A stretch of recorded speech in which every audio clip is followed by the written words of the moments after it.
When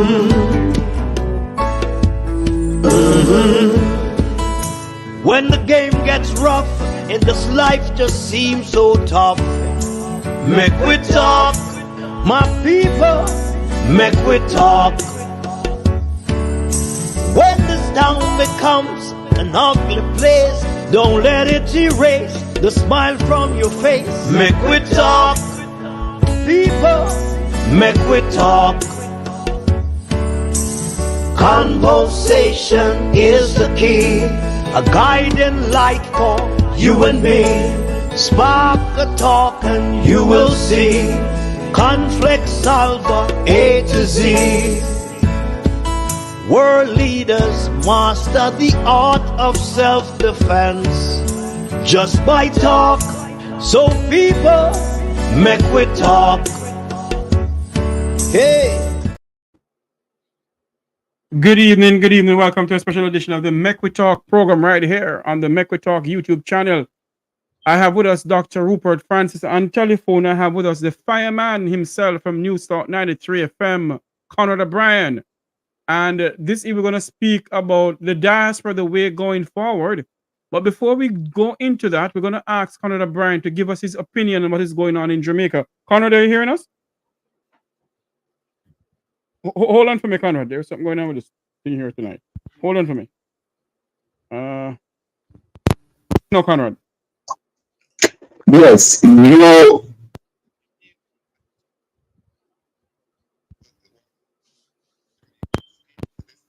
Hold on for me, Conrad. Hold on. in the specific. Hold on a minute there. Let's try something here. Hold on for me.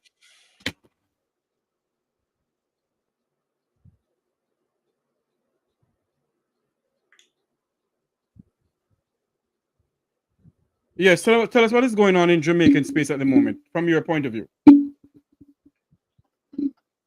It's happening. Of course, last week, Tuesday, we saw where the government reconvened Parliament earlier than had anticipated from the Easter recess break. And it was as a result of some anomalies, some things that were basically leave out of the budget as it relates to some of the various agencies and so on that would entail pay for a number of courses and so on that warrants would need to issue for those payments to be made. And as a result of that, we saw where the government hastily reconvened the Parliament last Tuesday, as I said. Suffice it to say that the main item that the Parliament was reconvened for was to address that, and former junior minister in the Ministry of Finance, now Education Minister, Favor Williams, was given that task to explain, to pilot that through the Parliament, that bill through the Parliament. And of course, they did that. At the same time, the Prime Minister took majority of the time, sort of a way of, glassing over some things, got to pull a wool over the eyes of people, as it were, as if that was the main thing that he was dealing with. However, so he talked about water, the drought that we are facing. And the PM didn't have to address that because all of us know, because we're here in Jamaica. Sorry, did he speak about the Jamaican diaspora, what is going on? No, he did not talk about the Jamaican diaspora, but I'll get there. I'll get there in a minute. So the happened, and he talked about $150 million that they're allocating for trucking of water and so on. I think that's maybe a little less than what is required. And the people here in Jamaica are certainly crying out loud. When you look, women are on television saying that they haven't had a bath for maybe a month now. Mothers are saying that they can't wash, they can't do a lot of things. And one load of water is for $40,000. Now you tell me, which poor person in Jamaica can really afford a load of water for $40,000, and that's what's happening. So, Mr. Brian, I'm also hearing that they're using cesspool truck to carry water too. Well, that's a conversation, because what we're hearing from official dumb is that, for example, down there in Western Jamaica, it's about 11 truck that has been certified so fit. And one reporter from TVJ said he counted as much as 36 trucks or so that were delivering water, and all of those trucks were charging $40,000. It is said to be the biggest business here in Jamaica, certainly in Western Jamaica. And when I talked to a friend of mine out in Portland, he's saying that it's the same thing in the east. So east, west, north and south and central Jamaica, all over the place. That is what is happening now. Water, we're having a serious water crisis. And the caretaker, member of parliament and shadow spokesperson, shadow minister for water here in the hills, he took to social media and did a video recently. Of course, the minister responsible for water came out and making a lot of fuss about it, and basically harping back to say, listen, the rapid response unit was fraught with corruption and so on. And of course, even if the rapid response unit was fraught with whatever, it behooved the government to put something in place to basically replace the rapid response unit, because that was a signature project that was put in place by former Minister Brian. But not only that, Canada, Brian. When you have the Minister of Water traveling in helicopter to land in Negril, and then speak with the people of the Negril Chamber of Commerce, and then see it fit to speak with the mayor, the deputy mayor, the councillors. You know, I spoke to Mr. Hayes on my program in Hills a couple of days ago. And when you listen to how Mr. Hayes is speaking, I mean, he's very concerned about what is going on in Western Westmoreland. Yeah, he does, and you can hear it in his voice here, and you can hear it in Ian's voice, you know, very evangelical about his people and what is taking place down there. The fact of the matter is that Jamaica needs to be recalibrated at this time, my brother. And, you know, as the people saying, and I'm not really getting political, but as the people are saying, time come. And time come for a lot of things to happen. I also had to move fast track quickly as it relates to what is happening with the diaspora. Of course, I had attorney at law and former special agent Wilfred Rattigan on my program today, and he did not. Yes, and he did not mince word at all. I can tell you that since he came off the program, my phone has been ringing off the hook. People are saying that, my God, Rattigan was really batting hard, and he was hitting the punchline that is important. Yes, you know, sorry to continue. We're waiting his arrival at the moment to come on this program now to mince some more word and bat like Courtney Walsh and Brian Lara. Go like Courtney Walsh and bat like Brian Lara or Vic Richards. Yes, and hit those out of the park like Clive Lyde, who carried the heaviest bat in the history of Test cricket. You know, so we are awaiting him to come on. But I can tell you, you know, he really hit hard because he represented what the people, the average person in the diaspora is saying that they're concerned about. For example, the non-certification of the Prime Minister's filing by the Integrity Commission for almost 3 years. You know, also that illicit six in the parliament. He also made a concern for the same thing that we just talk about, the water, education, and so on. And, you know, Jeffrey, just the thought of having a diaspora body in Jamaica. How can you have a diaspora group in Jamaica? Jamaica, the diaspora group must be overseas. And how can you have a diaspora group that is represented by, that is the government control? The junior minister of foreign affairs, the chairman. That make no sense. Let me say this to you. I also have with us on the program here our goodly Dr. Rupert Francis, who's on with us right now. We're just asking, waiting to get Wilfred Rattigan to come on in. Then we're going to have a robust discussion.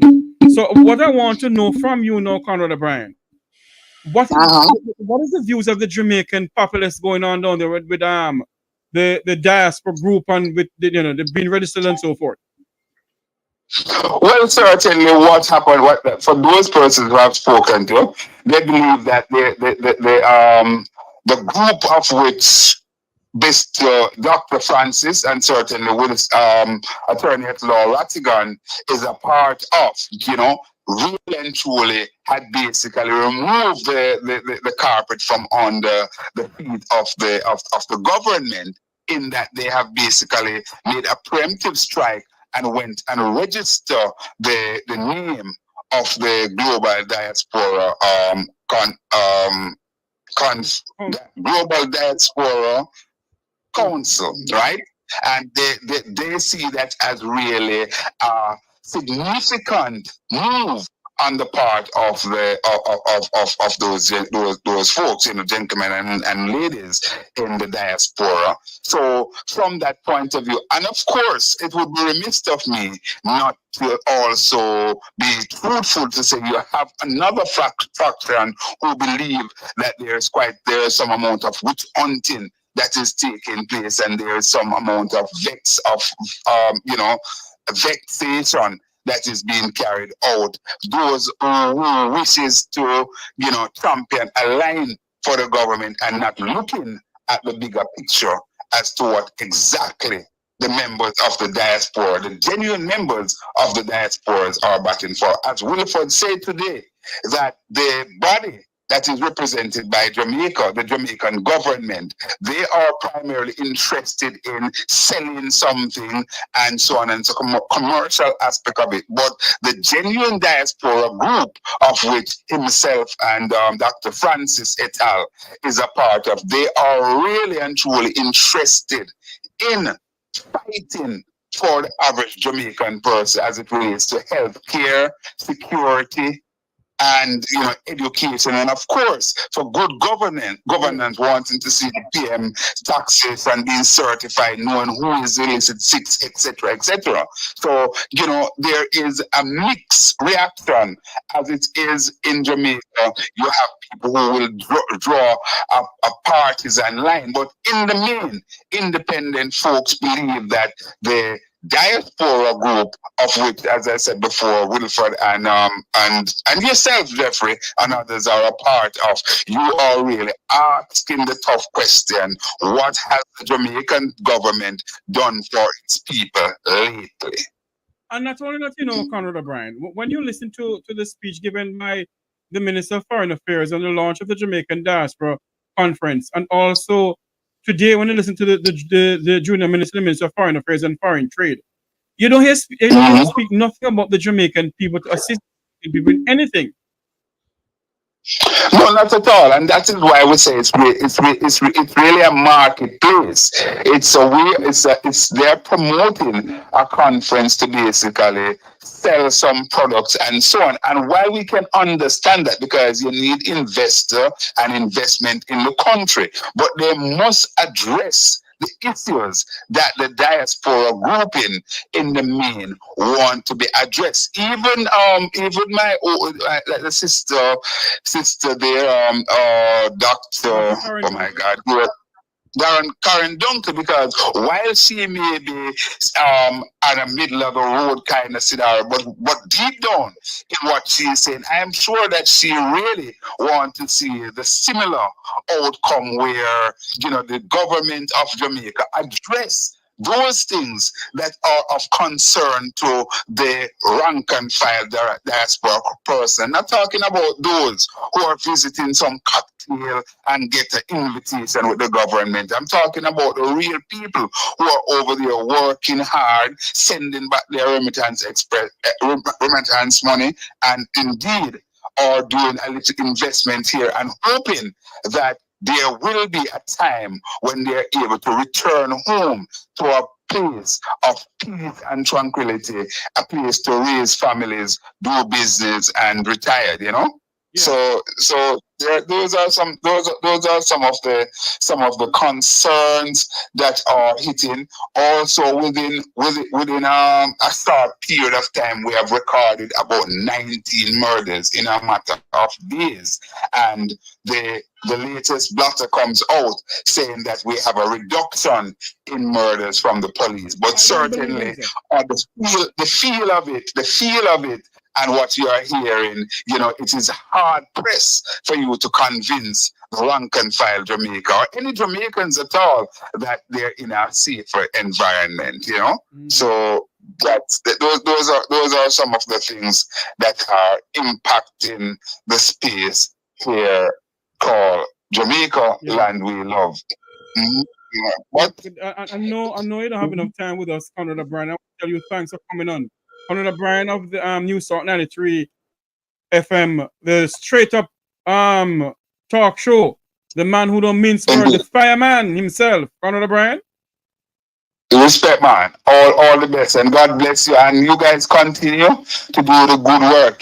Some of us here are a little bit timid because it's a space that we're in, and at the end of the day, people may be a little bit fearful to speak as one would probably want to, but certainly you guys, some persons in the diaspora are a little bit more insulated, so they can speak even more freely, as it were. So I'm imploring you guys to keep up the good work. God bless you all. Thank you very much for coming on, Conrad O'Brien of News Talk 93 FM. Respect, man. God bless you. Bye. There you go. We was talking to Conrad O'Brien of News Talk 93 FM. We're still awaiting the arrival of Wilfred Rattigan and others. I don't know what's going on. They are supposed to be on here with us to speak to us. Someone have with us Dr. Francis. Dr. Francis, welcome to the program, sir.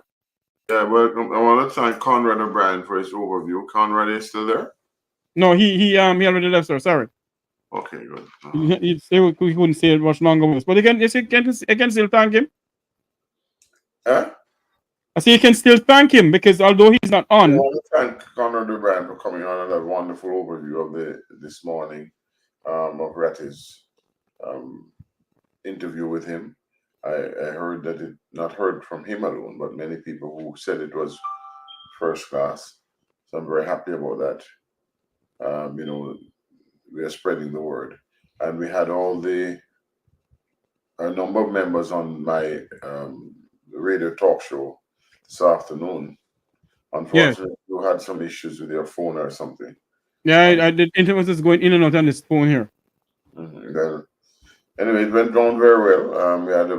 There were so many people who wanted to ask questions, and we couldn't entertain any at all because, it was just impossible. We only have 2 hours, and that is what is going on. So, all right. So there we have it. I don't know where those people were. Jeffries and where Herb is and where Ratty is.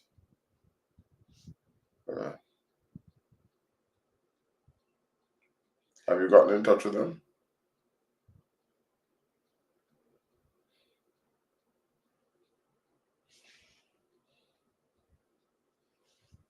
Dr. Francis, continue talking for me. I'm talking to Herb. Just continue talking for me. Yes. So I just want people to know that I just did an interview on CVM television. So what you can do is call Lead Story, and Mr. Davis, who was the moderator, and so was one of the Jamaica diaspora, global diaspora representative, Peter Gracie of the South, was there this evening, and we spoke in terms of what we were looking for and what we were expecting, and it went fairly well. And people can be now more aware of what is happening, where we stand on the matter, and so therefore with all of this news going around and all the BNPs were sensitized, we expect more and more persons to come out. What I would like to do and ask you all who are listening is to send a note, send something to the various programs and let them know that you are listening, let them know that you're participating, let them know that you support what is going on. I think that's the big problem. The big issue is that we're not having enough people say that we support you. They're downplaying our level of support throughout the diaspora. And I have said to them, do not do that, because that is highly dangerous to downplay what we are doing or anybody else is doing. Because to be quite honest with you, as you said earlier, there are a lot of people out there who are now sensitized to what is happening and they want to participate. And when things come to bomb, we will know then, and hopefully it will not be too late. Because it appears as if right now it's two camps, but we didn't create that two camps. We wanted to be one camp under the diaspora. Well, of course you have two camps. The Jamaica camp, they would run the Jamaica, but we should run be autonomous in the diaspora. And there's no question about that. Dr. Francis, I want to answer this question though, Dr. Francis. Based on all what is being said, the naysayers has been said about the entire group. Yes. What is your take on that, sir? What do you mean? What the naysayers.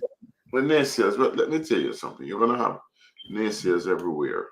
You can't get rid of that. You're gonna have naysayers everywhere, and people who think you're in there for ulterior motives.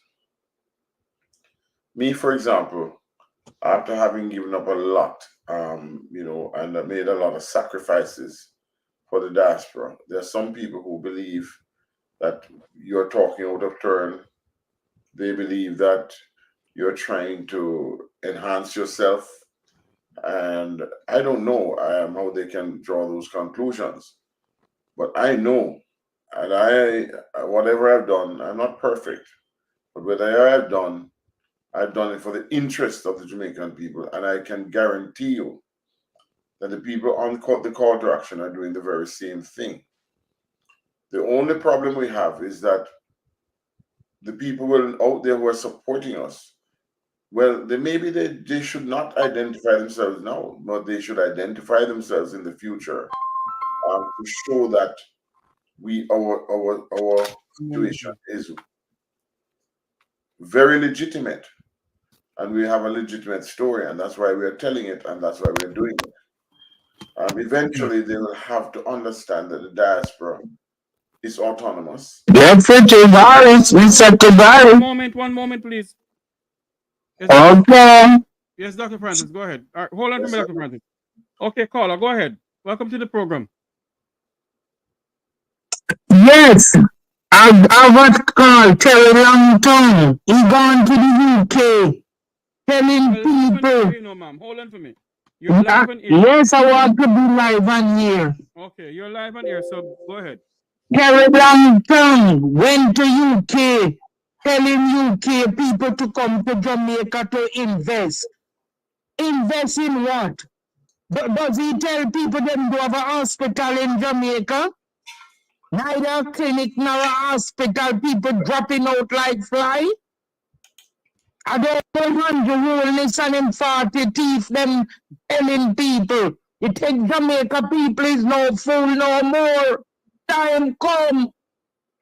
They need to go to prison.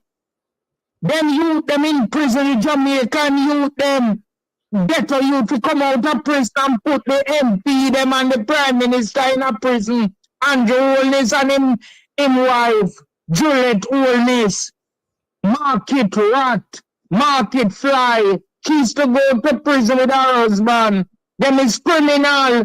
Mash up the country. And Ghana, UK, I tell people to come investigate. To come invest. Invest in what?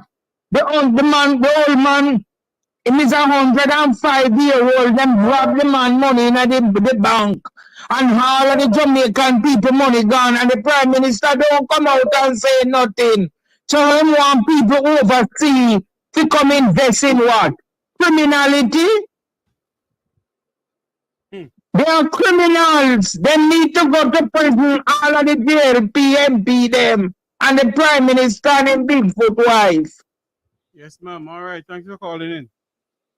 They need to go to prison where they take foreigners for to come invest. Invest in what? And money them want to chop. Them is choppers. Them is criminal. Them is thief.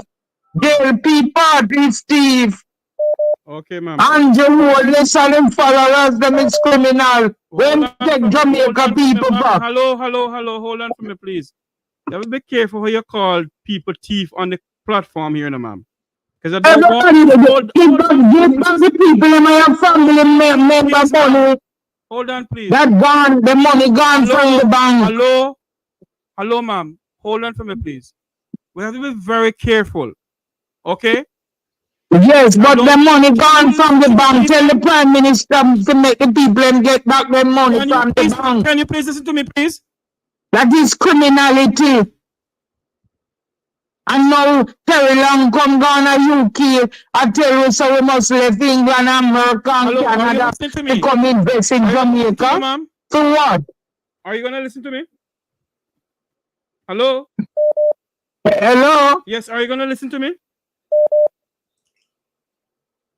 Are you hearing me?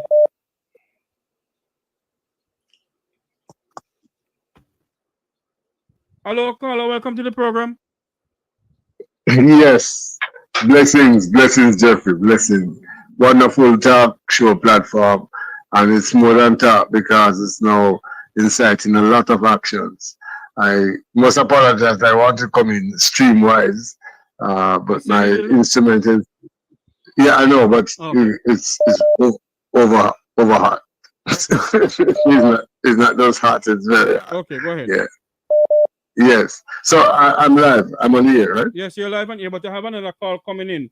So what I'm gonna do? Okay. Let me call you back and then make you come on. All right? Okay, great. Okay, good. Thanks. Bye-bye. Hello, good night, caller. Welcome to the program. Good night. Hello, good night. Yes. Yeah, I'm the man. Big up, Dr. Rupert and everybody. Yes, go ahead. Jeffrey, you know me, I cried in front of a bittersweet moment. You're live on air, so go ahead. Yeah, man. Me say me I call for a bittersweet moment. I've lost one of my best friends. Oh Lord. Since yesterday. And listen this. And I want Jamaican people in the diaspora. Mr. Francis Rattigan, thank you very much. You know, so the lady good on a sentence, be a film belly, I ain't up dead. Jeffrey. Hold on a minute. You mean the tourists that went down there somebody else again? No. Two person in my community. Oh, geez. I used to see the lady in baby. Good on hospital, feel belly. I'm not saying good on the same stomach, or in vocal limb and bleed out. Belly. And the woman, Lisa God. We wish I make good little body, you know, man. We sit down, we chat everything. Dear God. I'm a friend. We hungry thing we know Lisa have sometimes they have like blood pressure. They left two pretty baby, one boy, one girl. What is going on in the sentence? Good on a sentence. Everybody good on it. Once you say a belly, tell your family get a casket. And one next man again, me and him not so close, he run taxi. In taxi and he climb down there. And in down there, I swell and I get better. And in family move him and carry him gonna Yui. And just we hear say the man make a good turnaround. Okay. Good turnaround. He wake up, wash if he eat. He might walk and in down there couldn't walk. And now he wake up. One up my sentence, we are asking he send somebody down there. You know, if I'm not a professional down there, what? Let me get Mr. Rattigan to comment on this as he's just coming on. So what we're going to do, you see? We're gonna ask you to hang up. Yes. Listen to his comment. Yes. You know, he just come on and we're gonna introduce him to the program. All right. All right. Thanks much for calling in. Let me before me go any further, I can do some housekeeping. The views expressed or the views heard on this show does not represent the Mekwe Talk program, the host of the program, or the producers of this program. A lady just called in a while ago and putting some allegation against some people. I don't have no proof to it, and I have to make this clear because nobody now going to sue me. Mr. Rattigan, welcome to the program, sir. Oh, go on. Yes, I'm doing good. How are you doing? All right, man. Just had some, some housekeeping things I had to take care of, you know. Okay, no problem. Based on what is going on now, Mr. Rattigan, where have you seen the new press release again? There's a new one out. No. What is it? I sent it to you. Is it the same thing? No, it's a different thing. You sent it to me? Yeah, man. I sent it in the group and I sent it to you personally. Yeah, but when I look at it, it looked like if it's the same thing, it looked like it's the same one. You got the same thing? Because I read it and it looked like something different to me. Hold on a second. Let's see. The Diaspora Way Forward. That's the topic for this evening. We're speaking to Wilfred Rattigan, retired FBI agent, and also Dr. Rupert Francis. Let's see if I can get that Lion on the line here for him to speak to us also. One moment for me. I'm going to get that Lion on the program. Where's that? Where's that? I don't see that, sir.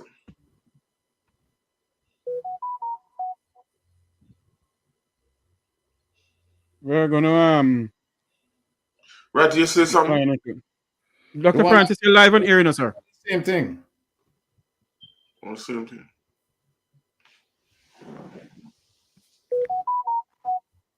When we get Lion on the program here, on the Mekwe Talk program, we're gonna speak about the Diaspora Way Forward. Yeah, it's the same thing. All I did was just add the piece about the illegal trafficking. Yes. Yeah. Okay. Lion? Hello. Yes, Lion? Yes. Welcome back to the program. The topic for this evening is the Diaspora Way going forward. And we have with us Wilfred Rattigan and Dr. Rupert Francis. I've been asking Mr. Rattigan, the way forward for the diaspora now, sir. The diaspora is licensed and everything, registered and everything now.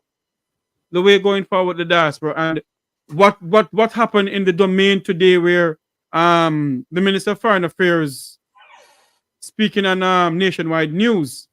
I could have the clipping. I have the clip, but Lion is on my phone, so I can't play the clipping here. But I'm pretty much sure you had heard the clipping, sir. No, I've heard her response. It's no different than what is in the press release. Okay. It's not going to be much different. No, what she said is different. I can't hear him. What you said? What she said, it was about. Can you hear them now? It has to do with me and what I said. So it was interesting. What?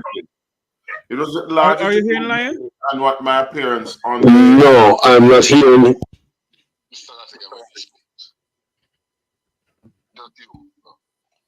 Yeah, Jeffrey, we can play the thing with the let Jeff Ratty hear it. Yeah, what was it you said? Where is it, Rupert? You said the Minister of Foreign Affairs and Foreign Trade, your girlfriend. She Yes. came on and she spoke about me, the situation, and she mentioned me again in her dispatches. So I suggest you listen to it. And what she said, that you come down here and you're trying to get a contract. Some things like that, yes. Yeah, that's what you said in the thing. That's what you said in the press release. Okay, well, she repeated it. I want to know more about that. She knows more than me.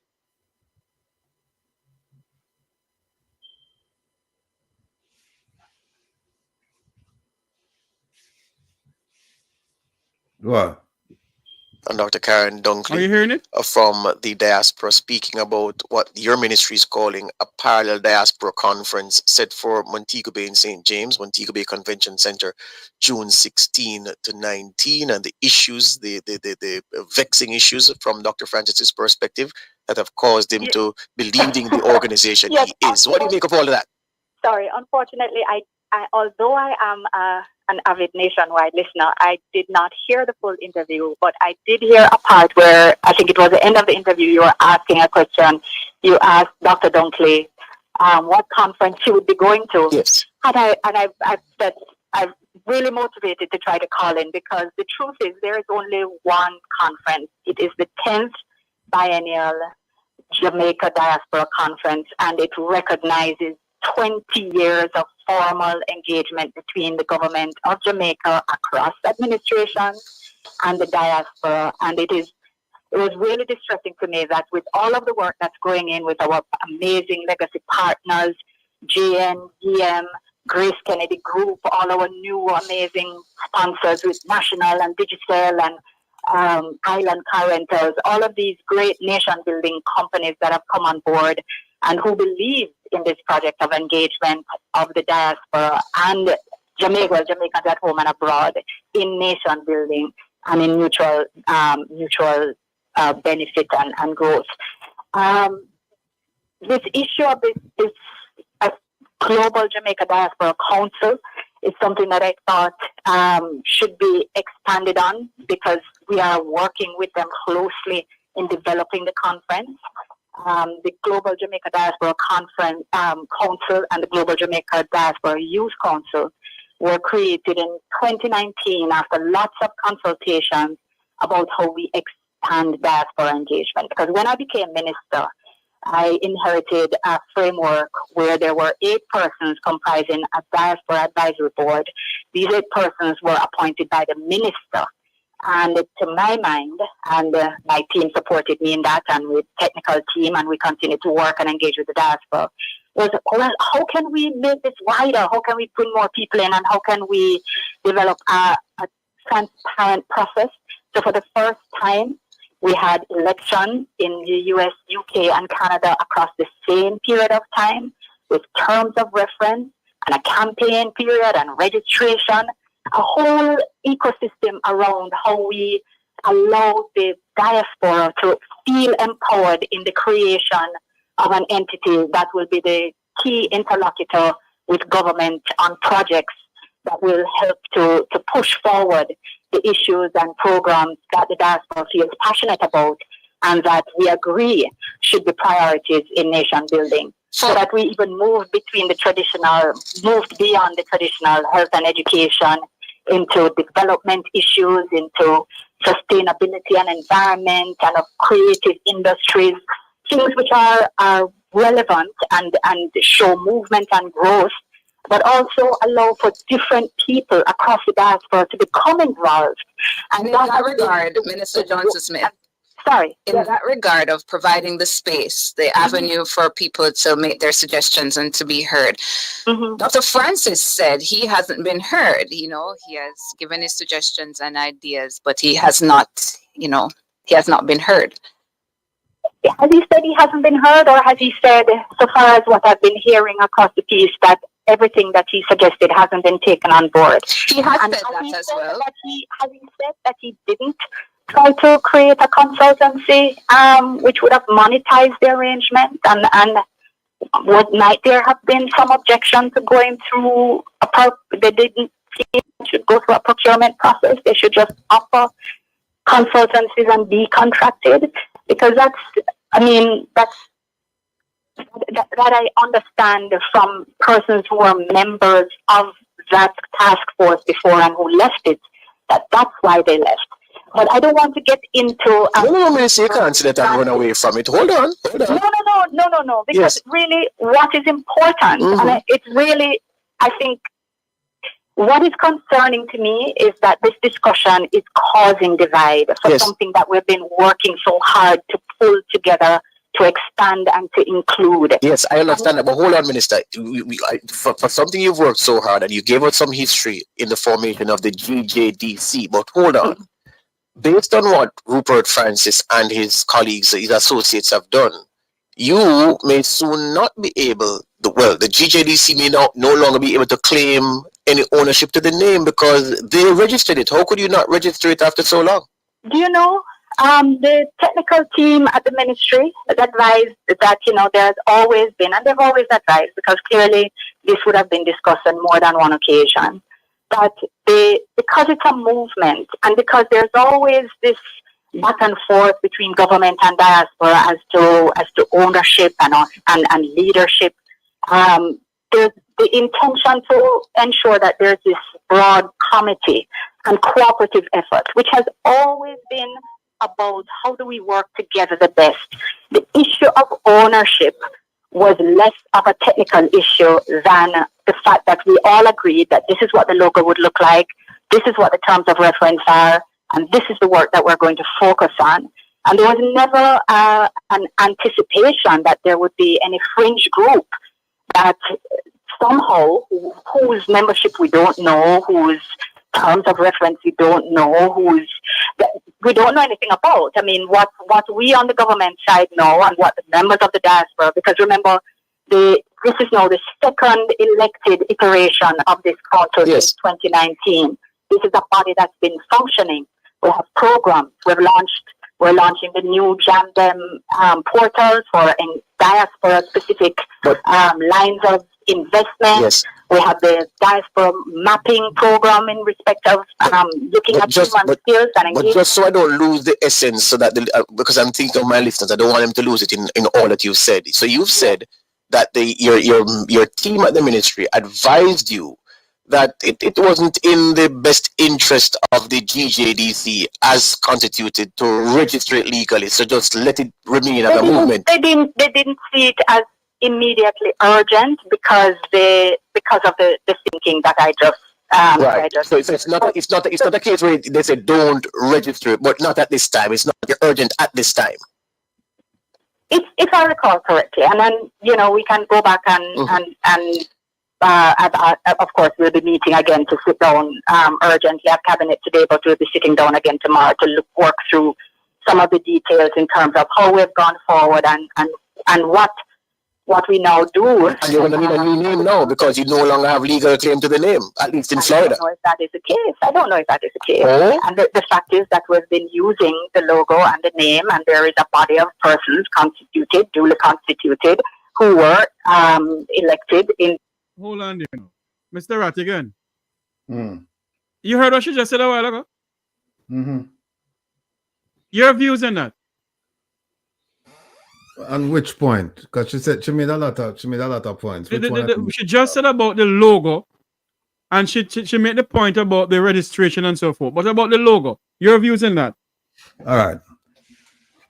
Very simply put, you either have ownership to the logo or you don't. How do you get ownership of the logo? You have to register it. You trademark it, right? It's that simple. If you didn't do it, then it's not yours. If you didn't do it and it belongs to everybody, then it belongs to nobody. So all she had to do, or all they had to do, they had 4 years to do it. My understanding is that Captain Francis has been using that logo for quite some time. And what's interesting is that at no point in time, except for now, did they ever register their disagreement with him using that logo. Mm-hmm. At no point in time. Now they've said that in their press conference, in the press release, they said that Dr. Francis, when he started out the task force, the government was in agreement and support of his efforts, and at some point in time, they went their separate ways because he changed the mandate to make it into a consultancy. Mm-hmm. Question is, when was that? Because if that must have happened like last week. Because if it happened way back then, you'd say then if you separated yourself from him, then why did you allow him to continue to use your logo since you're saying it's yours? You said this, he changed the mandate and it changed it so much and you viewed it as so serious that you decided to cut ties with him. then why didn't you take your logo with you? Only now you're complaining about the logo. You know why? Because the logo is not registered. No, we are going to register that logo tonight. And then that's the end of the logo argument. That's the end of it. We're going to register tonight, and then, you know. What do you mean? What do you mean you're going to register tonight? I thought you said you registered already. You mean the logo. The logo. Okay, yes. The name has been registered already. It's been registered in Florida. It's been registered with the federal government. It's been registered in the UK. Okay. Right. And as soon as we get the paperwork from Florida, we'll be registering it in other places. So, but the thing is, if they're registered, and here's a problem, Jeffrey. Yes. There's only one question to ask. Why didn't they register it? And you hear what you said. Oh, the technical team didn't see it as an issue then, right? Now think about it. You're starting up a global organization. And instead of registering, what do? You call it a movement. And guess what happens with a movement? There's no accountability as far as funding is concerned, because you're saying, oh, they're not allowed to fundraise. Well, they did fundraise. And where is that money? The thing is, the U.S. government has no clue, because as far as the U.S. government is concerned, it's not a legitimate organization. It's not an organization. It's just a movement. But no, when you... Dr. Francis, you're live on air, Dr. Francis. When you change it and you make it into an organization, guess what? No, you have accountability. No, you have to account for every cent that comes in and every cent that goes out and every cent that you have. You have to. And then guess what?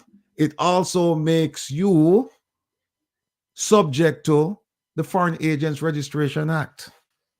Yeah. So they try to. So I don't know if that was their thought process, but in the end, that's the result. That when you make it a movement, then all of these things you don't really have to worry about. Although you should be worried about Farah, but you don't really worry about it because it's not a legitimate organization. Now, the other thing is that people need to know this. And I don't know how many more times I have to say it, but I'm going to say it. I'm going to drill it into people's head. The terms of reference that she mentioned. By the way, big up yourself, Carlos. I hope you're back home safe and sound. Are you still in that travel mode? Still in that travel mode? Travel mode. See you away. Welcome, Carlos. I'm going to come to you next. Well, I don't know how many times I have to say this. In the terms of reference, 3 of the 4 people leading and directing the Global Jamaica Council, Global Jamaica Diaspora Council, they're government officials. You know what, Jeffrey? Hold on a second. Go ahead, man. Go ahead. Yeah, because I don't like what's going on. They're being disingenuous, and we need to. Give me 1 second, Jeffrey. Let me just find something else. Yes, go ahead, man. We're speaking to Wilfred Rattigan, retired FBI agent, and also Jamaican callers, Dr. Rupert Francis. We're going to join with some others pretty soon. This is the topic this evening is the Diaspora Way Forward. Mr. Rattigan spoke about what the minister said that they don't do fundraising. But the question must be asked of the minister. What happened to the $400,000 that was given to a certain individual who is in government at the moment to buy PPE equipment for the COVID-19 people? What happened to that money, minister? Until now, the Jamaican people don't know anything about it, not the members of the Jamaican diaspora. And they have been asking questions about it, minister. So don't come and tell on nationwide and tell lies that the diaspora that you is a part of don't do no fundraising. You all do fundraising. As a matter of fact, you all are in some fundraising mode right now too. So please, Mr. Rattigan, ready for us? No, give me a second. Go on, talk. Give me a second. Yes. I just want to say welcome to Jamaica, Carlos.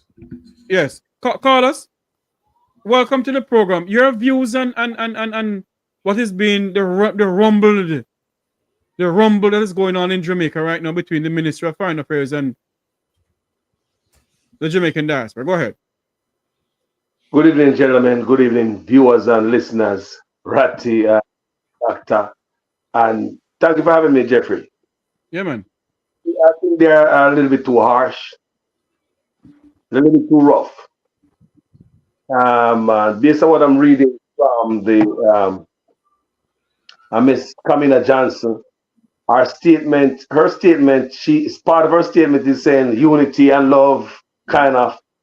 Part of it is just punching, and scratching. So I'm kind of confused about her statement, especially the last, paragraph. It kind of conflicting with the message she try to push. Now, I think it's unity along the way. Me and Ratty said earlier, there's no disrespect. We're not cuss nobody. We're not quarrel with nobody. We want unity going forward. It's a different thing we're doing right now for Jamaican people. We're not doing a flea market where we're selling wares. So you don't have to bring your wares to this market. All we want is just a decent Jamaica where we all can go back to and have a wonderful and safe flight in retirement. And people, number one, the people on the ground, the voiceless, better life for them. Because if the man right, we have to go back down, go look and watch we head back, and we can go play back Domino and Ludi again. So I think they're a little bit too rough. And a good start, Jeffrey. Mr. Rattigan?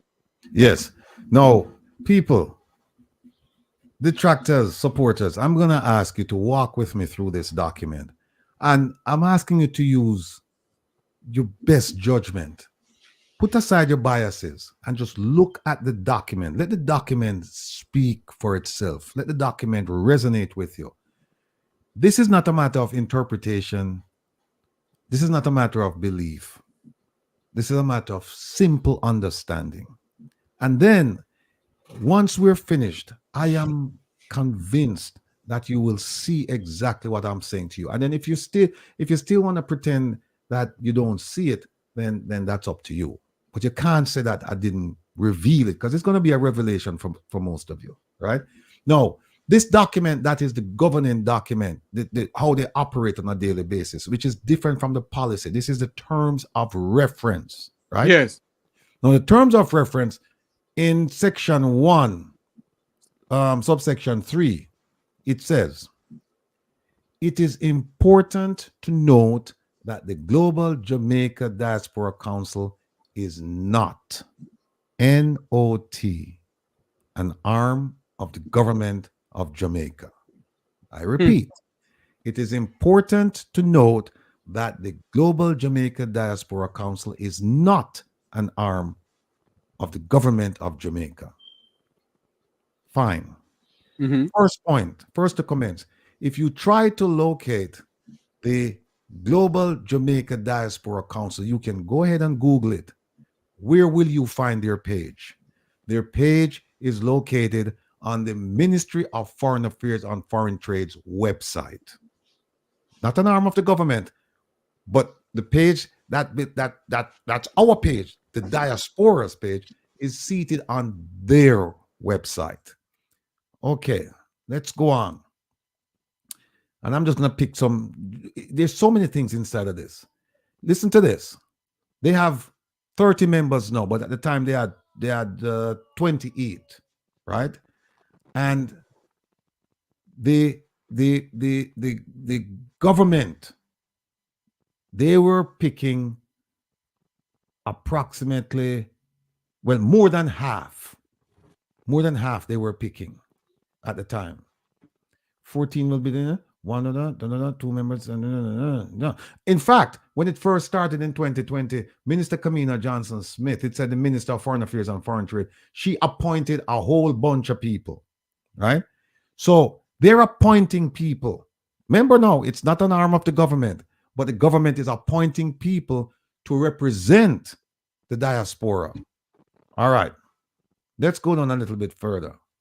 It says, governance structure of the Global Jamaica Diaspora Council, meaning that who's governing, who's running the show, right?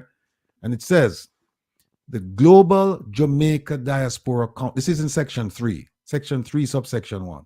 The Global Jamaica Diaspora Council will be led and supported by 4 individuals.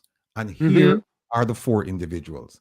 The first one is the chair, the person who runs the whole shebang, will be the minister in the Ministry of Foreign Affairs and Foreign Trade responsible for diaspora affairs. The junior minister. Yes, it says right here, the chair will be the minister in the Ministry of Foreign Affairs and Foreign Trade responsible for diaspora affairs. So it's a junior minister. Yes. Remember now, folks. That's along the Turlong. Right. Remember now, it's not an arm of the government, but the website, our page is on their website. Right. And then they get to appoint more than half of the members. And then the governance structure, the first person mentioned there is a chair, and it's the Minister Terrelong. The second person is someone from among the diaspora members of the council. So it's one-on-one now. So they get to chair it. They get to chair our organization, and we are the deputy chair. Who else is on that board? The Undersecretary for Diaspora Affairs is there. The Undersecretary for Diaspora Affairs assigned to the Ministry of Foreign Affairs and Foreign Trade is there. So we have 3 members so far. We have 4 members now. So we have 2 government and 1 diaspora. And who's the last person? The last person is a secretary who will be the director of the Diaspora Affairs Department in the Ministry of Foreign Affairs and Foreign Trade. They're all government officials, except for 1. Right? So tell me now, how is that not an arm of the government? And then it talks about what the chair will do. And one of the things that the chair will do is this. The chair will, where is it? Let me see something. The chair has a power that nobody else has. And that is, give me 1 second. Here it is. It said, when they started out, they said 14 members are elected and an additional 14 members are appointed. That's when they had 28. How if it's not an arm of the government, how come the government gets to appoint all these people? Then it says, hold on, it gets better. Oh, then guess what? They are responsible for the election mechanism. So keep that in mind, folks. The page is on their website. The chair is the government official. 3 of the 4 running the organization, government officials. Then they get to appoint more than half when they started out. And then the elections. They run the elections. So there are 5 things already. Right? Then they set up the meetings. They do everything. Where it is? Let me ask you this question, Mr. Rattigan. Based on all that you're reading there for us, is it that the minister? Stop 1 second. In section 11, termination of your membership in the J. It says the chair, who is the junior minister, may terminate the appointment of a GDC member if he or she breaches a standard of conduct, blah, blah, blah, blah, blah, blah, blah. So they're running this organization. They're running it. People, please, before you make any judgment about what we're doing, because all you're hearing is that we want control. When I say we, collectively, the diaspora, we want control over our organization. We want it to be autonomous. We want it to be independent. We want it to be a standalone. They're saying that it's not an arm of the government, but look at the level of control and management that they have here. And then you tell me if it's not a government organization. And then they turn around and they call it a movement, because you can't have a movement in America. You can't. First of all, that term is a problem. But you can't. The reason why they can't register it, you can't have a. You won't be able to have a 501c3 with foreign government officials heading up this thing, collecting funds here, and then directing American citizens. A whole host of American laws would apply. Some of these people would end up in prison. So that's why they keep on calling it a movement, because that's escape valve, because that keeps the government firmly in control, because once they register it, then their control is over. So now that we have registered it, the government has no place in it. Hold on there for me, Mr. Rattigan. Mr. Rattigan, let me ask you this question. Let's ignore this person here. Let me ask you this question. So based on all of that, the minister is lying to everybody then? In terms of what? In terms of she's saying that this organization don't do any fundraising. They do fundraising. They do fundraising. She said that there's no form of fundraising at all.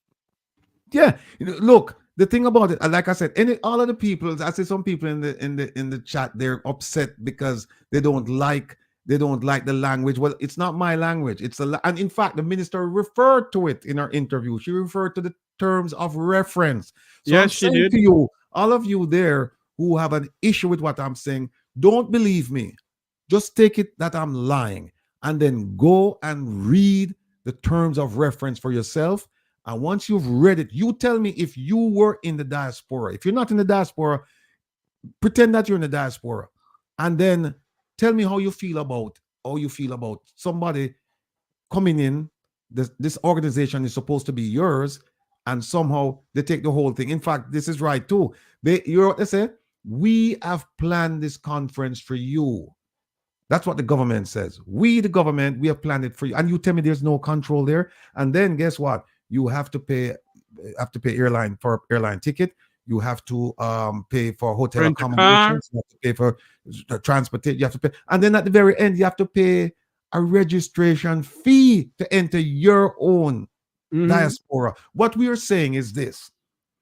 We want an independent diaspora controlled by diasporan members, where we're able to raise funds, where we're able to meet with the government on an equal footing. Because right now, I heard an interview this afternoon with Mr. Peter Gracie and Dr. Francis. And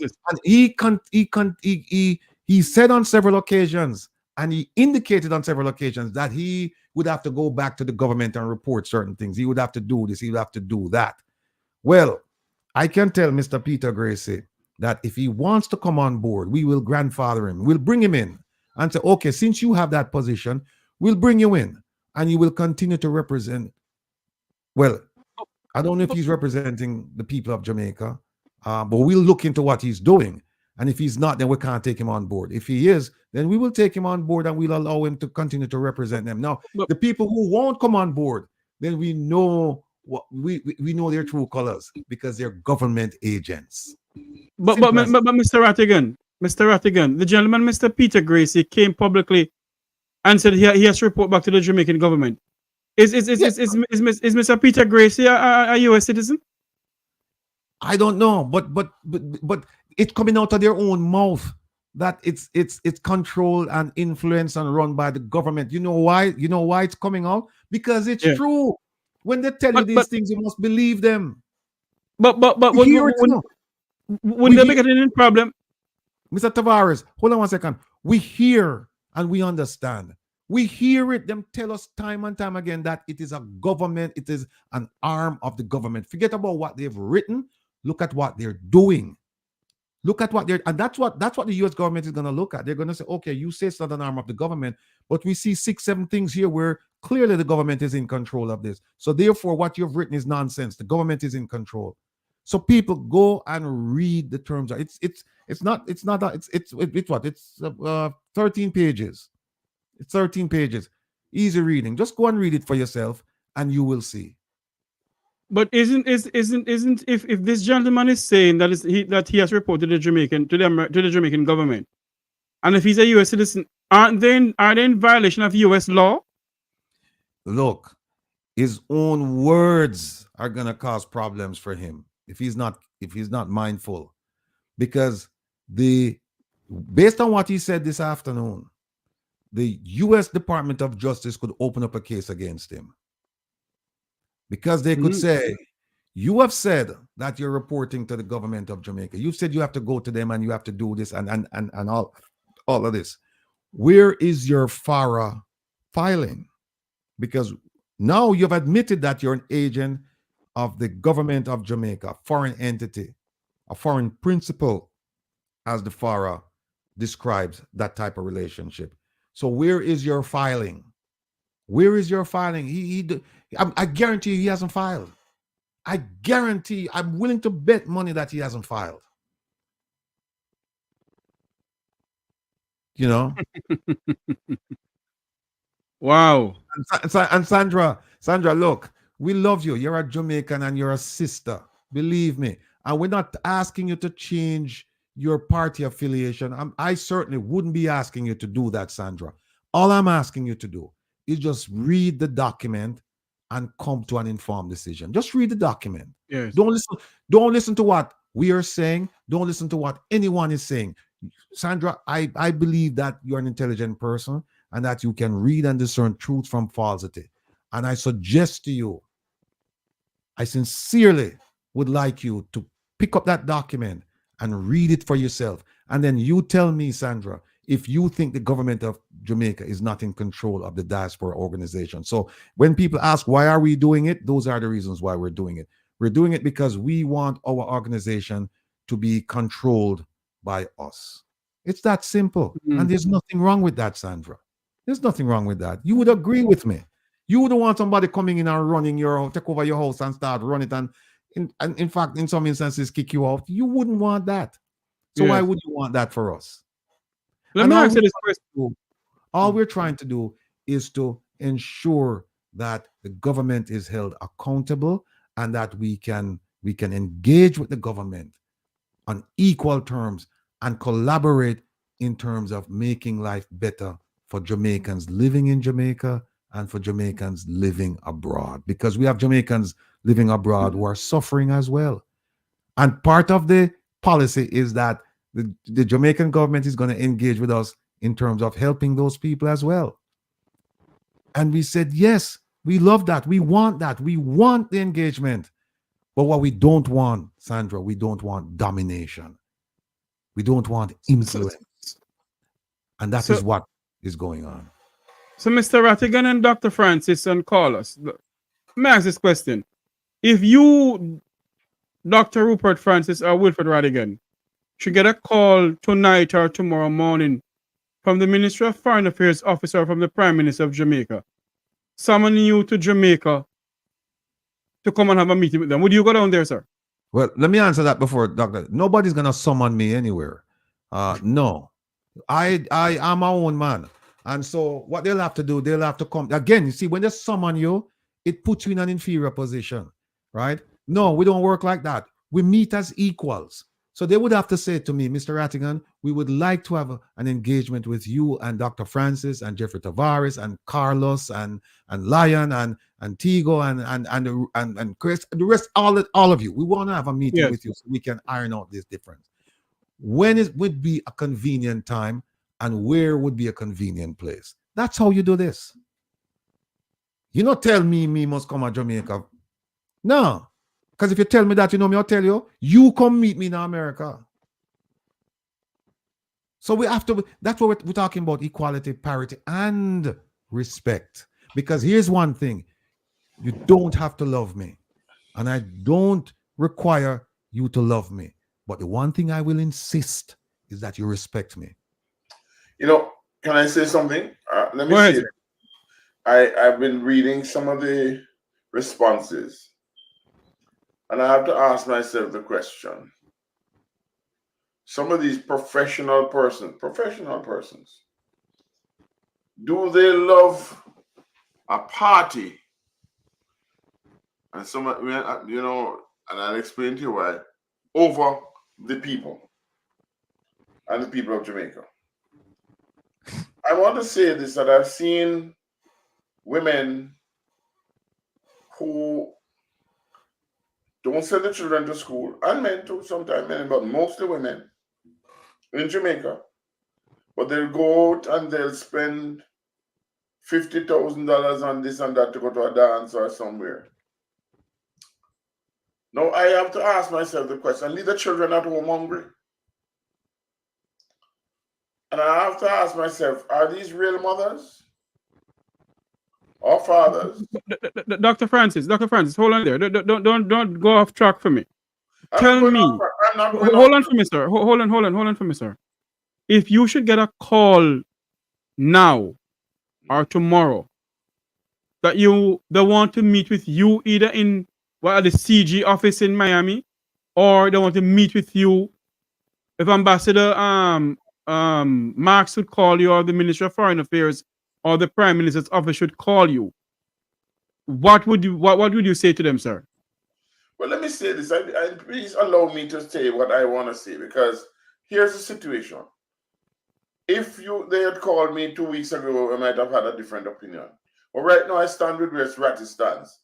Nobody can summon me. I am not nobody's boy or nobody's girl or whatever. I am who I am, and I don't know why the hell you ask me a question like that. To be quite honest with you, because I'm not doing it. But I mean, we don't know. We don't know, because I'm just asking the question, and in hindsight, supposed to do. All I'm saying to you is this: I also am looking at the chat that is there, and the people are important. They're listening to you, and some of them putting in points, and you have to answer them sometimes.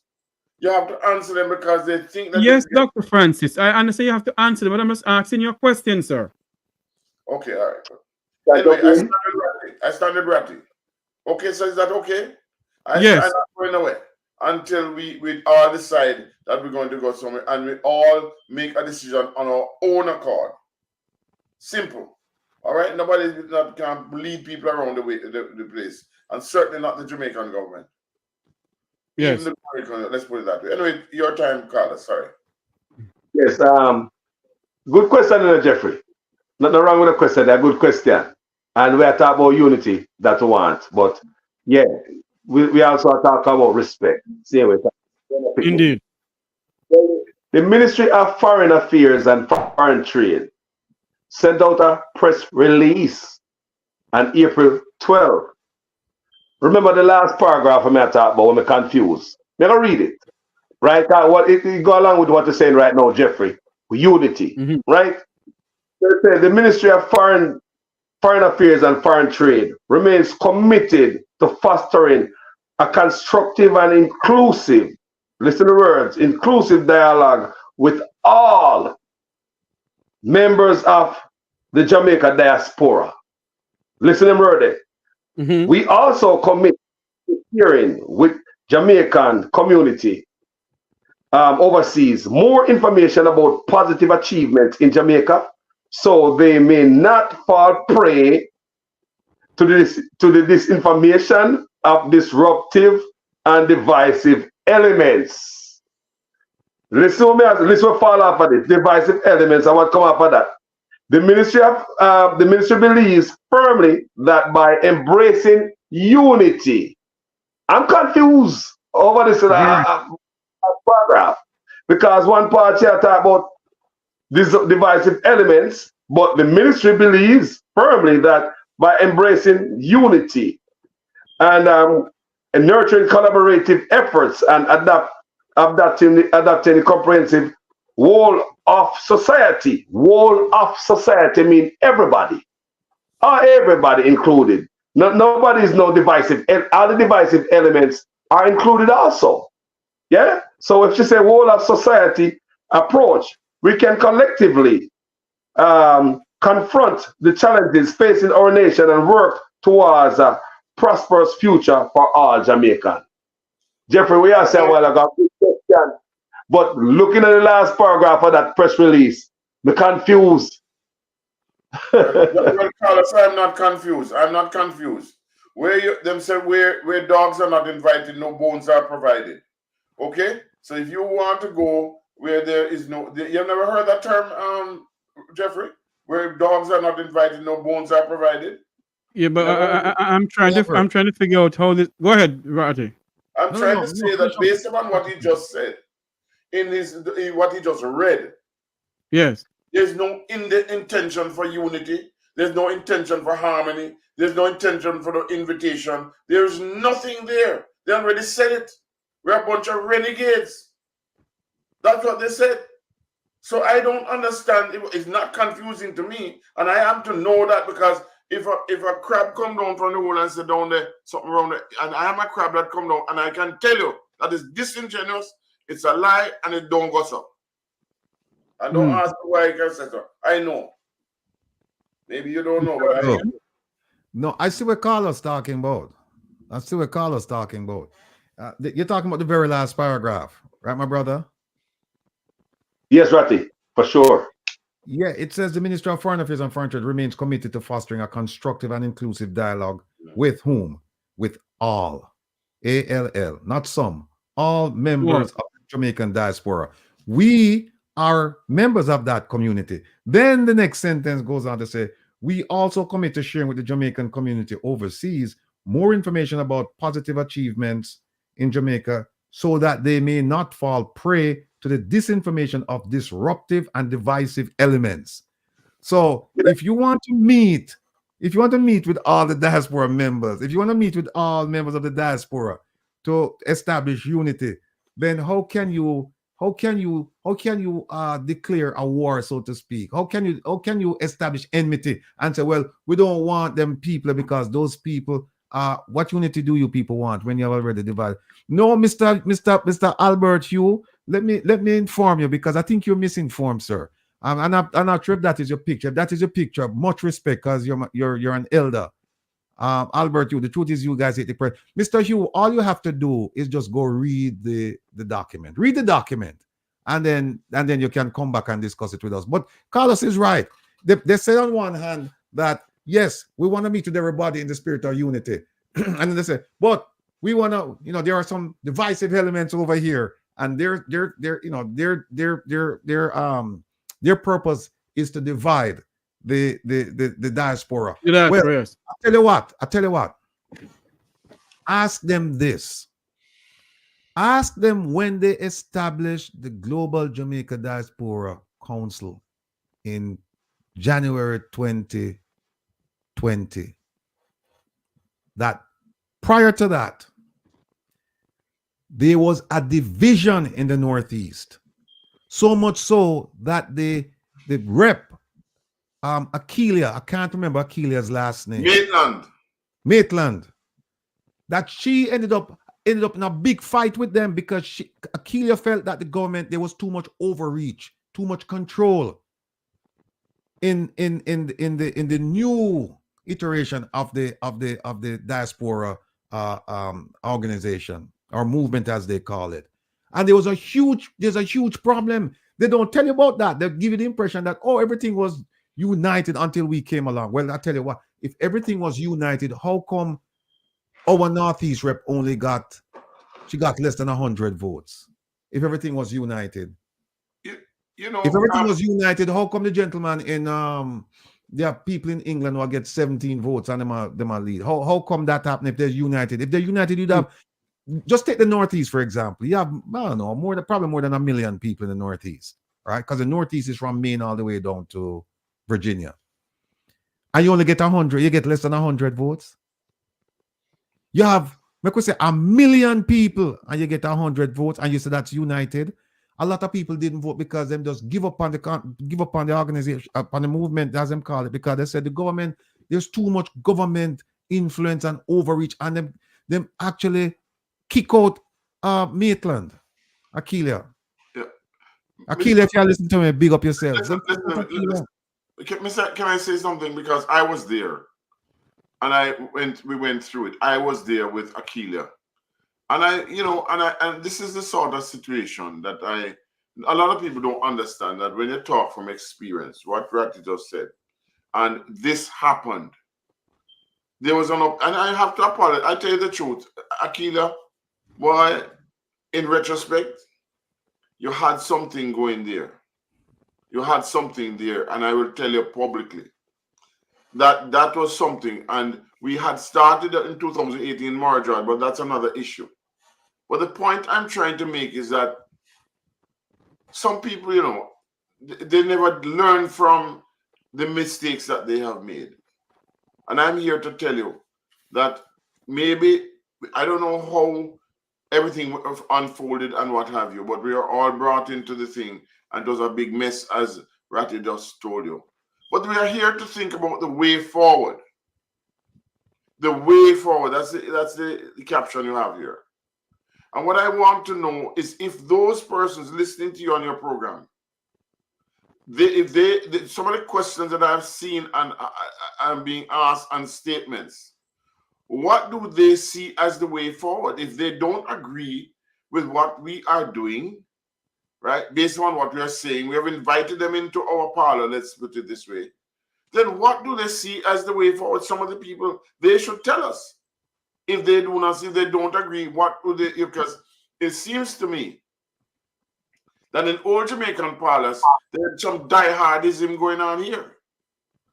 And if you don't know what that means that you are a partner will die before you admit that they've done any wrong. Okay? But I can tell all of you that is running up your mouth from who wants to let their labor rights.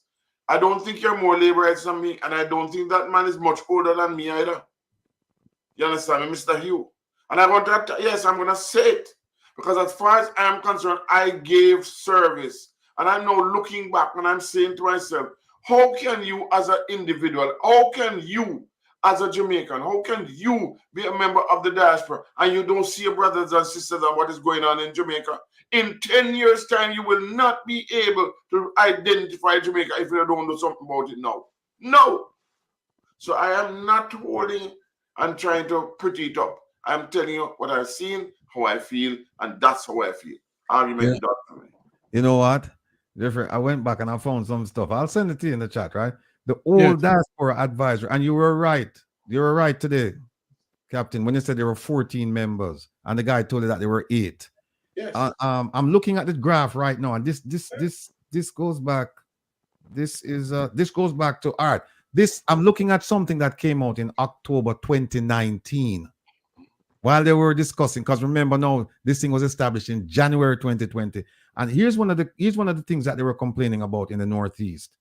They said in the Northeast they have 14 elected members and 1 chairperson, and the 14 members would report to the chairperson. The chairperson was the minister, so the 14 people would take the concerns of the community and have a discussion with the chairperson. Under the Global Diaspora Council, they said 14 elected plus 14 government-appointed members and the chairperson. So it's completely different in terms of who you report to. Because now they won't. Before, it was all diaspora members reporting to the chairperson. Now we have diaspora members and government. We have elected members and appointed members. So, and there's you know what? I'm glad I saved all of this. Global Jamaica. All right. You know what? I have a whole bunch of things regarding this. Whole bunch of things. We're speaking to Wilfred Rattigan, retired FBI agent, Jamaican callers, Dr. Rupert Francis, the way going forward with the Jamaican diaspora. Callers, what is your views on the way going forward with the Jamaican diaspora? Unity, because unity is strength. Unity got to be the way, and anti-corruption agenda, because nothing cannot be built on corruption. I notice this diaspora movement over here. They do not call on the Prime Minister to release this. I don't see nowhere. I don't know if they do. I don't want to say they did not. But I don't see anywhere where they must say, boy, the Prime Minister should release the name of the 6. What I'm to your statutory declarations and all the things that we're concerned about. Because we really cannot build a Jamaica on top of corruption. There's no prosperity on corruption and unity. Now, today we listen Mr. Terrellang's presentation. We hear him spoke about the platinum partners, and we are hearing, and none of us Jamaicans are hearing all these things for the first time, and who is in the makeup of this diaspora group that they have over here, and what's going on. So we hear them talk about the 5 platinum partners, which is Digicel, Island Rental, JTB, National Bakery, and Blue Maho Capital. And Dr. and Mr. Terrellang also take a swipe at us. I heard him mention 3 to 5 persons. So that we are talking about this evening. The lack of unity and the abrasive way how they address us, and they're not going to work. You understand me? Unity is strength and the way forward, and we are dealing with respect and principle and honesty. You see what I'm saying? So Mr. Terrellang also took a swipe at us to the Jeffrey. We hear him talk about Ratty. We hear him talk about 3 to 5 person, and he is asking for them to push back on this 3 to 5 person, basically the negative elements where that Kalimina Judge is talking about. So I'm just thinking that he's talking about this the negative element is 3 to 5 person, and he's also saying that the 3 to 5 persons are doing it for selfish gains. And like I said, unity is the best way. Not no fight, because that's not gonna work. That's not gonna work. Listen, I just want to say this before. Hold on for me, Dr. Francis. Let me come on. I just want to say this on this platform here. That this platform, and I'm not trying to justify anything to anybody, because I don't care what anybody want to say. This platform here is not paid for by any political party anywhere in the Western Hemisphere or anywhere around the globe. None of us is working at Montego Bay Metro. None of us is working at the Corner Regional Hospital as a paid political apprentice, or what they want to call it. Not one single one of us. We're not a member from the political party. We don't have any political agenda. I personally don't have any. I'm pretty much sure the other 3 gentlemen here don't have any political agenda. So for those who want to think that the PNP put us up to this, and who put us up to that, so be it. Think how you want to think. What we are fighting for is for the heart and soul of Jamaica's democracy.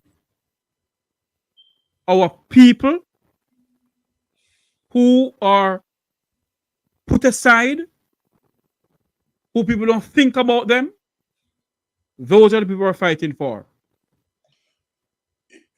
And we'll continue to fight for them. Go ahead, Mr. Rattigan. Mr. Francis. Listen to me. You know, let's call a spade a spade. The big elephant in the room is the fact that some people don't care about other people. Some people do not care about. I saw the graph the other day on how people that don't look like us, how they operate with each other. There's a network like a spider web. In our one, it's just separate dots all over the place. Divide and rule. And we better understand that we are the biggest cause of the problem. Our people. Because we accept mediocrity for government. We accept mediocrity for hospitals. If we can know somebody who can do that, that's what. So that means if those people say, like I saw somebody say, what were the corruption? If you see no corruption, then you are corrupt. You are corrupt. Right? I am not saying, okay, I don't like to stand in a line, When I was in Jamaica, dividing people. Let me tell you something. Mr. Hugh, you better sit down and sleep. The point I'm trying to make is this. Right? When I was in Jamaica, I don't like to stand in line. So I was glad when you didn't have to stand in line for everything. Because, I just wouldn't go to the bank or ever get somebody because the lines were long. They put in an elderly line and you could get to go in there. Now, let me say this to you. Jamaica is all of us, Jamaica. We all love Jamaica, right? Well, some love it more than some. Because some want to see, listen, let me say this. When I see the amount of people that were killed last year, and somebody running up them out the other day and come talk about we're down by that number by 14%. Ladies and gentlemen, that means, and my math is serving me right, that 86% is still being killed. So we have to ask ourselves the question, is it only if our children are killed that we'll call it something colossal? Colossal? No. We have to call a spade what it is. Jamaica has some serious problems right now, and with the way forward is just to work together, at least even if you don't agree, we agree to disagree. Okay? Let's just be honest. Let's just be straight. What you do? Right? Let's do it. Do they know how many hours, how much time we spend on helping Jamaica to do this, and to talk about Jamaica? We could be doing something else. We could go and drink a rum too. Whatever. We could do anything we want. But instead, we are working for the interest of Jamaica. And I want you to understand that. And when the minister can get up and try to turn it into something else, well, I mean, it's sorry for her the other day, but I don't sorry for her again. She deserved everything she got with the affair going to try to become the woman of the Commonwealth, whatever she was. Hold on for me, Rattigan. Just a minute. I want to talk. I just want to say good night to one of our ardent subscribe and listen to this program and also to Rattigan program. None other than our good friend, our brother, Corporal Rowan James. Good night to you, sir. Mr. Rattigan, over to you. Look at this. Look at this. Let me move this thing here. Who is that, Mr. Rattigan? That's Akeelia Maitland. Yes. Yes. See that? You see the headline? This is from This is from 2019. And you know what she was complaining about? One of the things she was complaining, and I'll read it to you. You're gonna find it frightening. Yes. She said, it says, Maitland said the Minister of Foreign Affairs has taken the alarming move of overriding her responsibility in commissioning an elections committee and has currently established their own elections committee that will be running diaspora elections. And that was written when? This is 2019. 2019. I was there. I was right there. I can tell you it. I was right there, and I'm telling you something. Boy, there's a hindsight is 2020. But I am telling you, and Patrick, it was a big thing in the Northeast, you know. Huge, you know. Everybody got involved. I'm telling you, man. Boy, now I see it. Now I see it. And they come to ask me the question, why am I so angry? I ain't angry. You know, Dr. Francis, today on Nationwide News, you know, this month, because I listened to it. As a matter of fact, I didn't intend to listen to Nationwide today, you know. But for some reason I went on it because I was studying something. And I went on it and I heard somebody said, not on Nationwide, in the chat room, that said, you know why Rattigan is so upset? Because he never get the position of Commissioner of Police. And he and Dr. Francis want a position, but they're fighting to get this government to the power to put in the PNP, because the PNP want to give Rattigan Commissioner of Police or some ambassadorship. Mr. Rattigan, you want to comment on that? Lord have mercy. Or that's nonsense, you don't want to comment on that? Sometimes you don't dignify idiocy. True.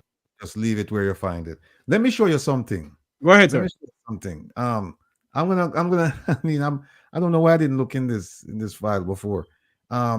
This is the Gleaner, right? This is November 19, 2019. Because remember now, this organization, this movement was formed in January 2020. So as late as November 19, the Gleaner published something called Open Questions regarding the new Global Jamaica Diaspora Council. Here it is. Yes. Well, let me turn it on. Hold on. And you're going to hear something. You're going to see something that's going to be frightening. All right. That's the headline. Here's it. There's the headline. They're right there with it, yes. That's the headline. You see it? Can hardly see, but tell us what it says. I can hardly see it. Here it is. Open questions regarding the new Global Jamaica Diaspora Council. All right, let me show you the date on this. There's the date. You see it? November 19, 2019. That's a long time ago. All right. Now here's what it says, right? It says, the very first question in this article, why is a minister of government the chair of a diaspora council? This is 2019. The very first question. And the Jamaica Labour Party gained power in 2016. Yeah. This is the very first question. Why is a minister of government? And remember what when I go back to section of the section, where is it? Appointments. No. Section. All right. There it is. Section 3, where it says the Global Jamaica Diaspora Council will be led and supported by 4 individuals. The chair will be the minister in the Ministry of Foreign Affairs and Foreign Trade responsible for diaspora affairs. And here it is. The very first question in 2019 is, why is a minister of government the chair of a diaspora council? Listen to this. It says diaspora councils in other countries are, listen to this. Listen to this. Listen to this carefully. Diaspora councils in other countries are headed by members of the diaspora, not the government. Is this an attempt to create a second prime minister, but for the diaspora? Good question. And it goes on. I'm going to send it to you. I'm going to send it to you. Send it to you all. Please, no, continue reading, sir. I drop it in the chat. No, continue reading. Oh, you're not going to read. Please. Continue reading for the our viewers and listeners who are watching us and listening to us. Yeah, for the whole people. I'll give you it says, yes. Why is the Minister of Foreign Affairs and Foreign Trade driving and so intricately involved in what has always been a diaspora-led election process? That's what the young lady was complaining about, that they took it over. Why does the council's website state that paper registration will not be available, yet paper registrations are actively being collected? Wow.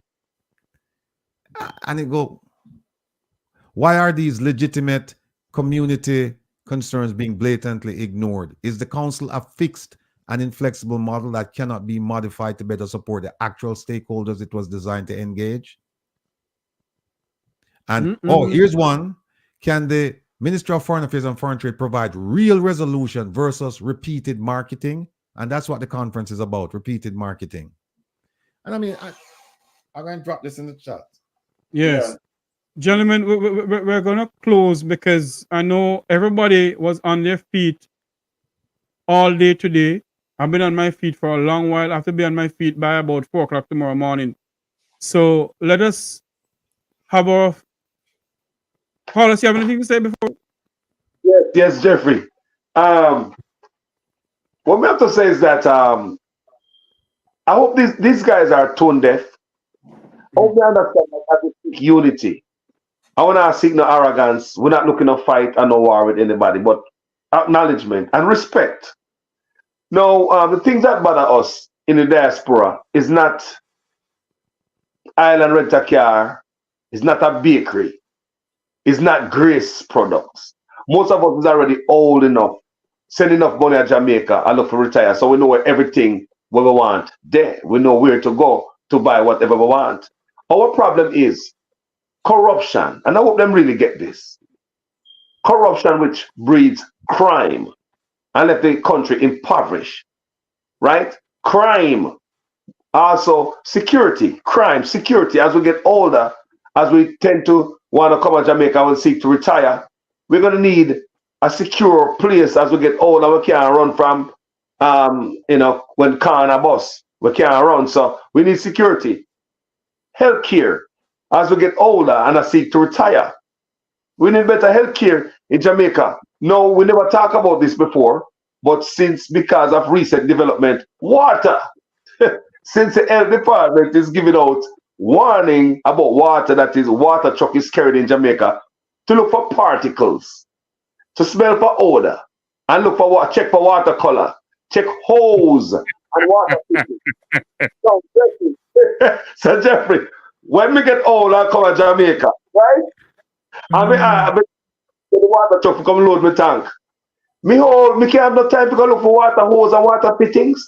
Right now, if a lot of people have their parents in Jamaica who don't take care of. If your mother say, hey, Jeffrey, the water dry out of the tank here now. No water not there. And they say, all right, mama, I'm going to money to buy water tomorrow. Water truck come. You think your mother is going to stand up there and check no hose and no fittings of the water truck to make sure they clean. Something wrong, the health department drop the ball right there and all the responsibility. And the citizens, instead of going out there, go address the situation and make sure the truck don't do it in the first place. So don't we start care about what? We have to show that in Jeffrey. No roads. When all people are driving, we can't take the shake up no more when we come to Jamaica. No, we really can't take the shake up no more. And most of them might come out and say, you know what? We need a nice car while we're in the island. We can't mash up. So they fix the road. Farming. We worry about farming. And none of us overseas here with a plant with vegetable in our flower spot. And hold on for me, Carlos. Carlos, hold on. You need to specify and say that they must fix the parochial roads because they have highway from Timbuktu to Timbuktu, you know. You talk about them other people from Asia Road. And up the road, that's how we have to pay on it. Maybe get back to that. That's what I'm saying to you. Yeah, you have to specify what road you're talking about. Go ahead. That's what I'm talking about. That's what I'm talking about. Farming. As we get older, we tend to start to seek more healthier solution for all life where we abuse all these years. So when we get older and start getting sick, we want to eat healthier, right? So we want farming. That is also food security and education for the youths then, so they can think different. I believe a lot of things, one of the biggest things what happened to our generation is education. And I see it when we fly overseas. Even the ones that who never go back to school, just be in a different geological location.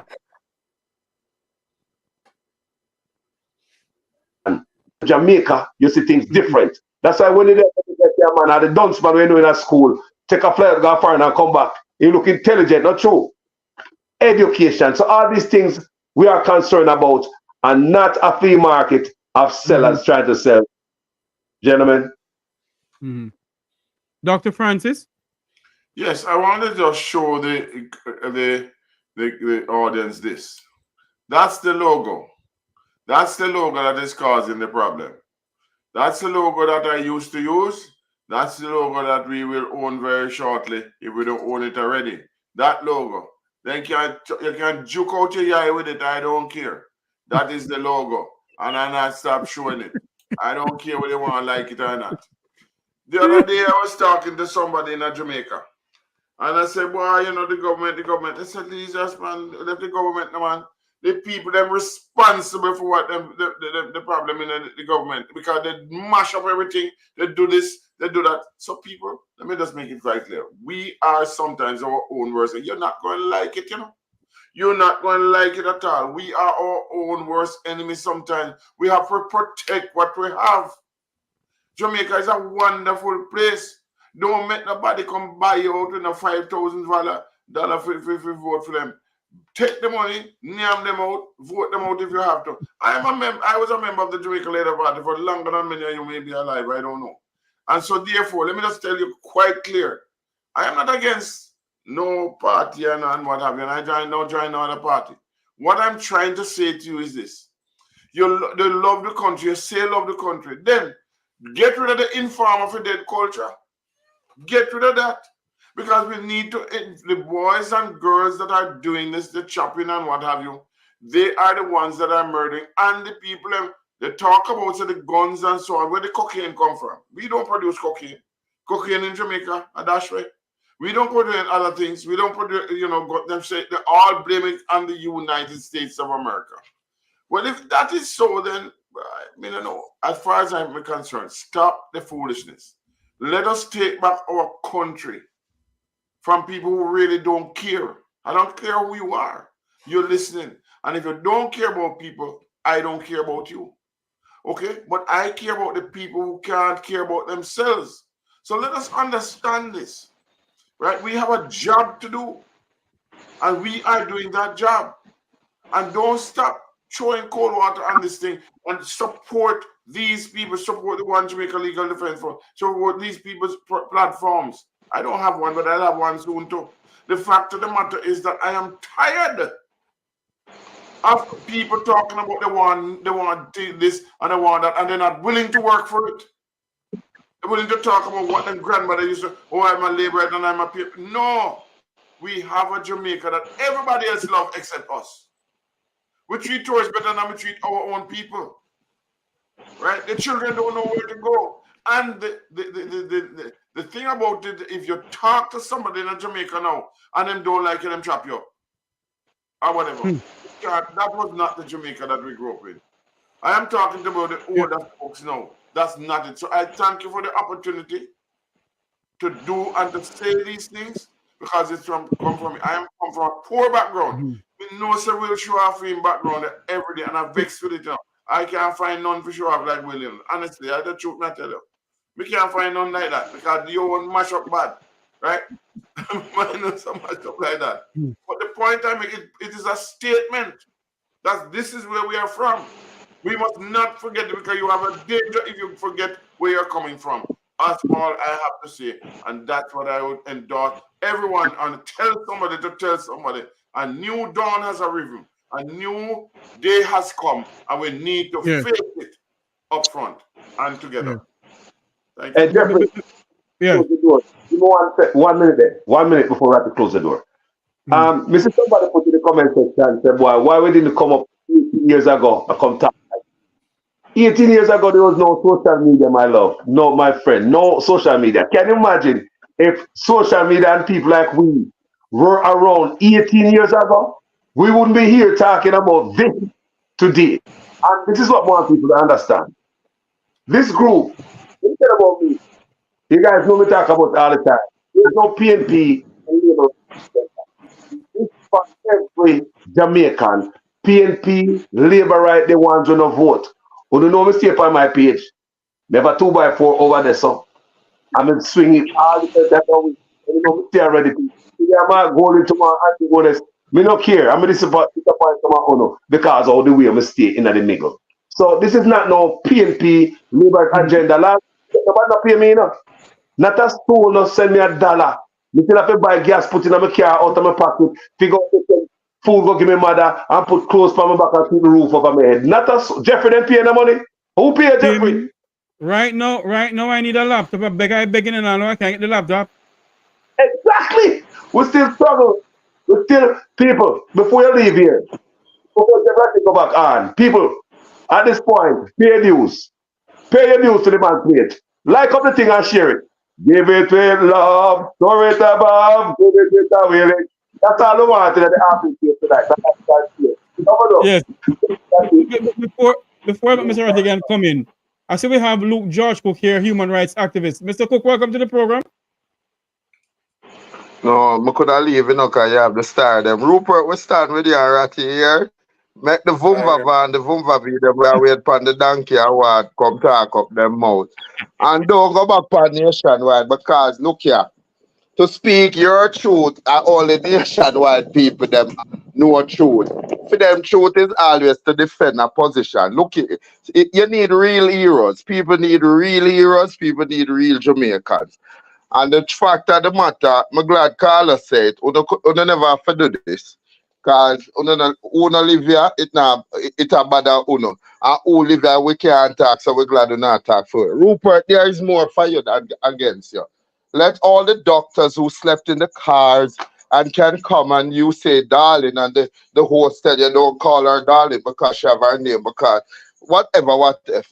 Some people will never call her Ace, and that's fair, because them not suffer like, they're not suffering like other Jamaicans. But when they lick them at them front door, them can talk a different or sing a different song.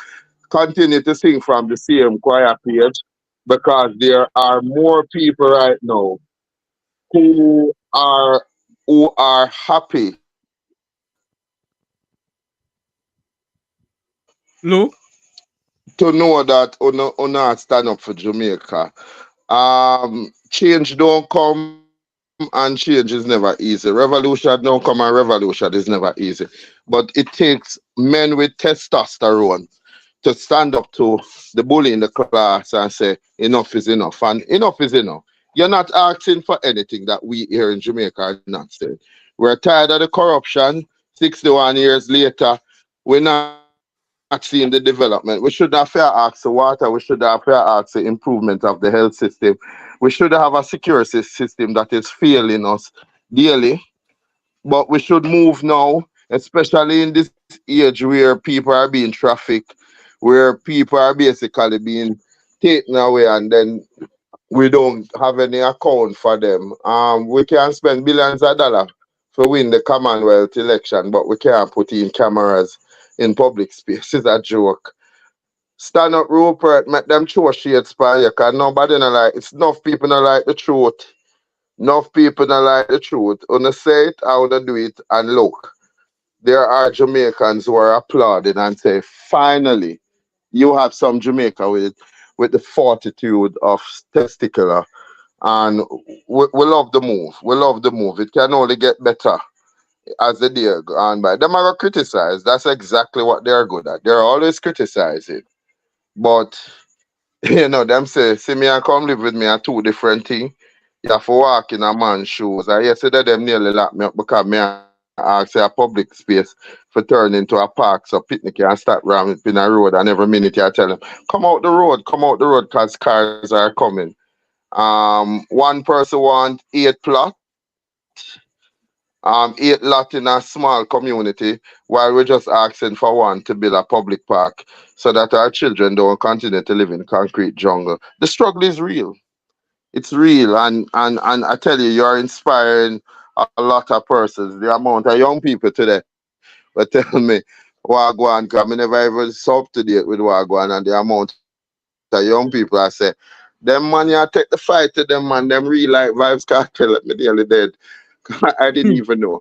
It's late in the evening I started to follow what it was. So you are making a mark on people who once felt powerless. I believe sooner or later, more Jamaican at home will get up and start talk. But as Carlos said, 18 years ago, you weren't given the privilege of coming into our homes every night and giving us information that we never have. Now, 18 years later, people have more to chew upon. And them here, real people will break it down to them and assure them just how we are being micromanaged, but not a country that is being run effectively. So, me now listen to the well-spoken crowd who wants to come and sing the tune, tell me a lie when the government is telling them. You notice that that's why people never push to go talk to the people them where their money are supposed to have benefit. And when you talk to some of them, you hear them say, but why aren't the people in Jamaica standing up? Because you're just giving money, you weren't informing them. What were they to stand up for? Who is not going to collect money and sit down and not do nothing? Now that people are being informed, they are making better choices and them are whole better reasoning. So don't give up the fight. Don't give up the fight. Thank you, my friend. Thank you, man. Thank you very much. Luke George Cook. Yes, thank you. Thank you very much. Really Mr. Rattigan smiling away, Mr. Rattigan. As we're going to close, Mr. Cook, come on in. No, I never had that coming on, but through you, I see the invitation and I say, Rupert and Ratty need to hear people say, look, you're not going to be popular. And I realized this long time ago, Jeffrey. Anytime you're on the side of righteousness, you're never popular because nobody wants to build the cat. Nobody wanted to build the cat. And then you can make all the story you want for me about when me did in this year and when me did one. That remind me of one time when me had to tell a pastor about our clot and them tell me, say, I choose to never give it deaconship. And it had nothing to do with that. It never had anything to do with that. It was that I did not like the fact that you used the pulpit to punish the people that you did not like. And I was saying it to her very politely. The pulpit is not a place where you use to victimize the people that you don't get along with. In fact, I'm sorry that you used it, and she got very upset. I just got upset to her and tell her how I feel and I left. And people say, because I never get deacon, I never want to be deacon. I don't want to walk past still it. And them brother you take some liquor now. Everybody I cover Rupert is dissatisfied. Of course I would be dissatisfied too. Rupert, you have a and how Rattigan want commissioner. You could have done it. Yeah, you could have done it right now. And I enjoy your seafood come on, just your family, but you love the liquor rack, so you and Ratty and Carlos them decide say and Jeffrey don't want to fight for you. and the listening audience, with the people that need a hero. And so I'm glad that people are standing up to the powers that be. We cannot be a slim or a silent majority to our democracy. That don't work. And look, them are talk about, oh, Dr. Francis, tell us the issue. Government work for the people of Jamaica, but them just use we for vote. And some people sell way out for $5,000 and $2,000. If a brother can't give me $2 million, now him can't come engage me about vote sending because it don't make any sense. If I go to the hospital, I'm going to need millions of dollars just to get a surgery done. So why am I selling my soul to the devil and he profits and I lost? Jamaica need people love Jamaica, man. So look here, tell the man them don't get weary in good doing. Them can crush up on every side, but they will never conquer. More of us is out there fighting for the rock. And we have some Christian when I tell them, Rupert, to them for start pray for you. Because no weapon that form against righteousness shall prosper. The only reason why so much evil is so pervasive in Jamaica, because 18 years ago, we never have social media. But now, righteous man stand up and I say, it not for stay so. We can make it better for the Jamaican people. Yes. Irie, thank you. And we're going to have Mr. Rattigan to have the final say for the night. It is now 9 minutes after 10 o'clock, 9 minutes after 9 o'clock in Kingston, Jamaica. We have been at this all day today. Mr. Rattigan, over to you, sir. Yeah, let me just big up yourself, Luke, George, and everybody on the panel, all distinguished members. Jeffrey, big up yourself for having all of us so that we can hold our meds on this topic, this significant topic. I'd be remiss if I didn't tell people to check out Jeffrey Tavares and Jamaican Carlos programs throughout the week, and check out my program, the once a week marathon, Reason with Rattigan, from 3 until you say when, which is more like 1 o'clock. But you know, go chock full of issues. I will bring on some interesting guests, and we tell people, say, if you can't watch a program in one sitting, then take it like medicine. You know, take a tablet then once a day. So you just listen for an hour a day, and by the time you get to Saturday, you finish up on everything like that. But want to come on once a week. This week we're going to have we're going to do some interesting things. I'll only mention the fact that we're going to open the phone lines. We're going to have the team together and we're going to take phone calls, and we're going to do a fundraiser this Saturday, because we have some significant things coming up that we'll need funding for. So this will be a chance for us to kind of like personalize the whole thing and put aside the presentation and just talk to the people. And we welcome everyone, not just supporters. We welcome detractors too, as long as you follow the house rules and you don't curse and you're respectful. But you can, you know, we expect that we'll have some disagreement and we can work through them. Just like this lady here, Sandra Stewart. She said, you must think government alone can solve crime. Sandra, you're right. Government alone cannot solve crime. It needs the participation of citizens and international partners and you know, other components. You're absolutely correct. But getting to the subject at hand, the Global Jamaica Diaspora Council. That is the movement is an illegitimate body.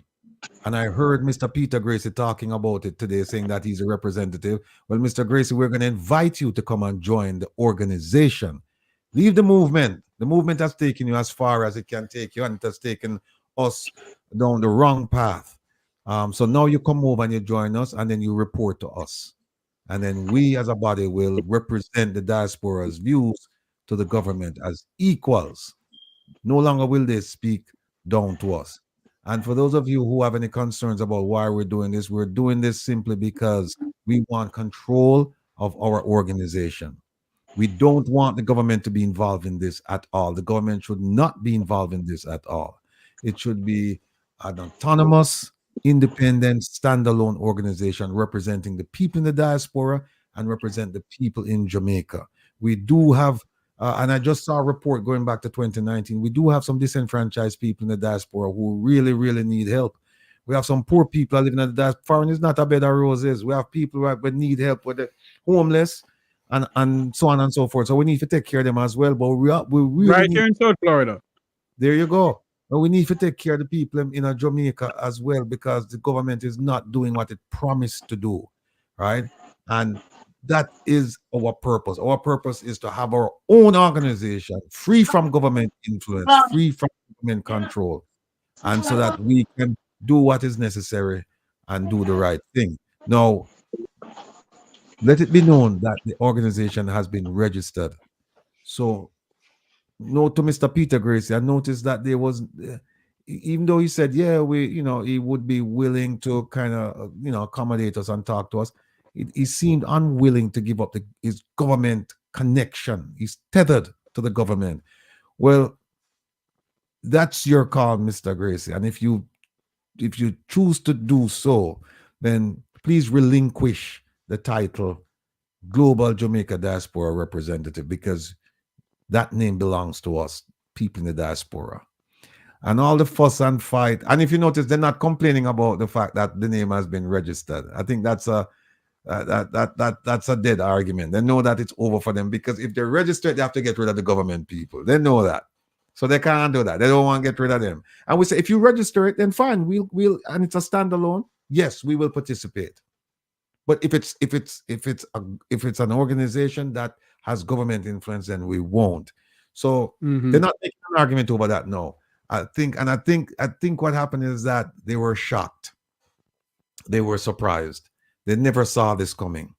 And you hear what you said today. They're going to have a meeting tomorrow to discuss what they're going to be doing. Well, there's not much they can do. The die, as one of my good friends would say, the die has been cast and there is no off ramp, right? We're going straight. So we're going to, so the organization is gone. They no longer have claims to that. And by the way, they will be getting a cease and desist letter shortly. They definitely will get it before the conference. They'll definitely get it before the conference. So if they want to go ahead and have the conference and use the name, then they do so at their own peril. They do so at their own risk. And that's fine. That's all I'll say about that. No, the logo that they're making this big fuss over, Dr. Francis, we're going to put an end to this logo argument by just, once we get off of Jeffrey's Live, we're going to have a meeting and we're going to register the logo. It's that simple. And the logo will be registered to the Global Jamaica Diaspora Council. End of story. So we remain open to discussions with the government if what they seek is resolution. But listening to the junior minister in the UK this afternoon sounds like it's open warfare. We don't seek warfare. We don't seek conflict. We want them to realize that the organization is the organization has taken over from the movement. There's no longer. So they need to come to us humbly and talk to us about peace and resolution. They can't, keep talking to us as if nothing has changed. Things have changed. We now control the organization. So no, you must come and talk to us. Talk to us. You now wear long pants and we wear short pants. We wear long pants to now. So you must come and talk to us like we are long pants people. And let's work things out. If we can't work things out, then that's fine. And by the way, there is no they claim that there is confusion about the conference. As far as we're concerned, there is only one Global Jamaica Diaspora Conference that will be held June 16 through 19. And that is the People's Conference that will be held from online from 7 p.m. to 10 p.m. every night, 16 through 19. That's the only conference. There's no confusion. You can call your conference what you want to call it, but we have the legitimate name to that for the organization. And we're putting on that conference 16th through 19th. So the idea that we're confusing people and we're doing this, no, the confusion now is caused by them. They need to stop calling their thing the Global Jamaica Diaspora Council. They no longer have rights to the name. And I'm surprised. By the way, if they didn't know, it's registered in the UK. It was registered on Saturday night. And it's going to be registered in Canada this week. And then it's going to be registered posted all over the US by the end of the week. So what are they going to do? Because I tell you what, the representatives, they don't want to go to court. They don't. For what? And the Jamaican government is not going to defend them. And the Jamaican government, they don't want to go to court, because if we go to court, you know what's going to happen? It's gonna be revealed that they've been running an illegitimate organization in the United States, doing fundraising and not accounting for the money and not filing under Farah. They're not going to come to court. In fact, I would want them to come to court, because then we can reveal it. And who knows, maybe the FBI will be standing outside the door, the courtroom doors, waiting for them as they walk out to put them in nice jewelry. What kind of jewelry is that? Is it the Japanese disappearing jewelry or what? No, they can't disappear from this. They can't disappear from this. No. So government must do what the government must do. They threaten, saying that legal action. Well, bring the legal action. Bring it. Don't just talk about it. Bring it, because when you come, government, you're going to have to explain why is it that you have this thing, this movement collecting money in America that you haven't accounted for, and you have American citizens reporting to you. And how do we know they're reporting to you? They've said the words themselves. Mr. Gracie said it this afternoon. He said he has to go to the ministry. He didn't say he has to go to his constituency. He said I have to go to the ministry. Right? So be very careful what you're doing, government. Well, you can afford the best and the brightest legal minds. You pay for it, that's fine. We don't have no sense. We come from Bakawal, we come from places like behind me. But trust me, we have a passion for the people of Jamaica. We have a passion for our country. That even though we're abroad and we have a comfortable lifestyle, some of us, most of us, that we have not forgotten from whence we came, and we will never forget the plight of our suffering brothers and sisters there. And that's why our conference will be about the issues. It will not be about selling products, investments. It will be about issues like poverty, crime, the big C, corruption, education, health, all of the water. Those are the issues we want to engage the government and talk about and say, how are we going to amend the situation? How are we going to address the situation so that our brothers and sisters won't have these issues hanging over their heads? And with that, I say, stay tuned for more information. We will be having that march on May 10th, Friday, May 10th, from 9 a.m. to 1 p.m. And we're asking all of you, no matter where you are, if you're a Jamaican, make the effort, come out, join us in unison to complain about the things that are affecting our people in Jamaica. We cannot forget them, because they are us. And even though we may not be directly related, we are no more than 6 degrees of separation.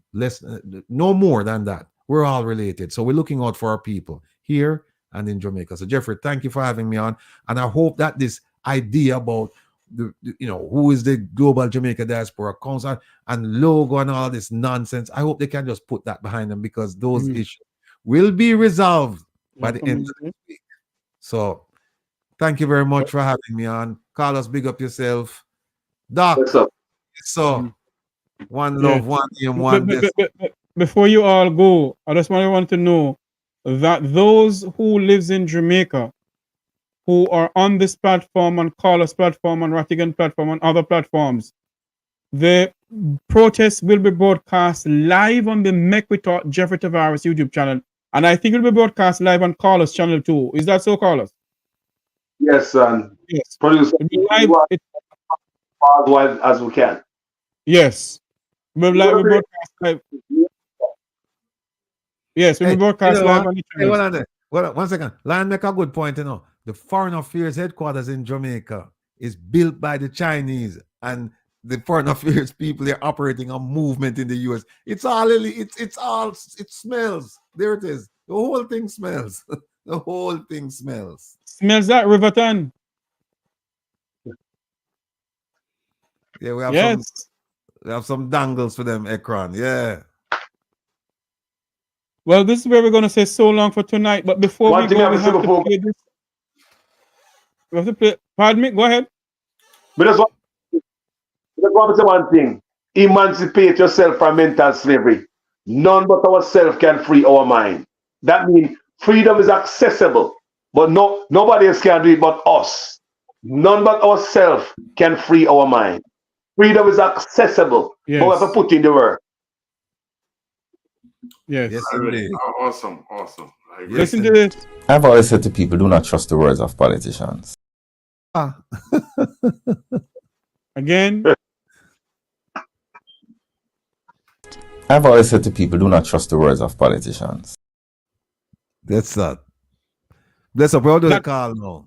That, yes, and that was said by Jamaica's world-class minister of information. Oh, of misinformation, I should say, because, you know, he's Jamaica's world-class minister of misinformation. He was the one who said it, not us.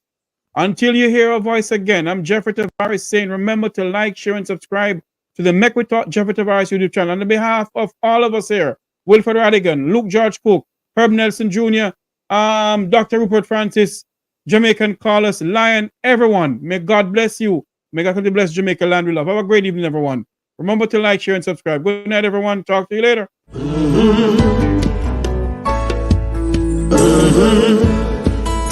When the game gets rough and this life just seems so tough, make we talk, my people, make we talk.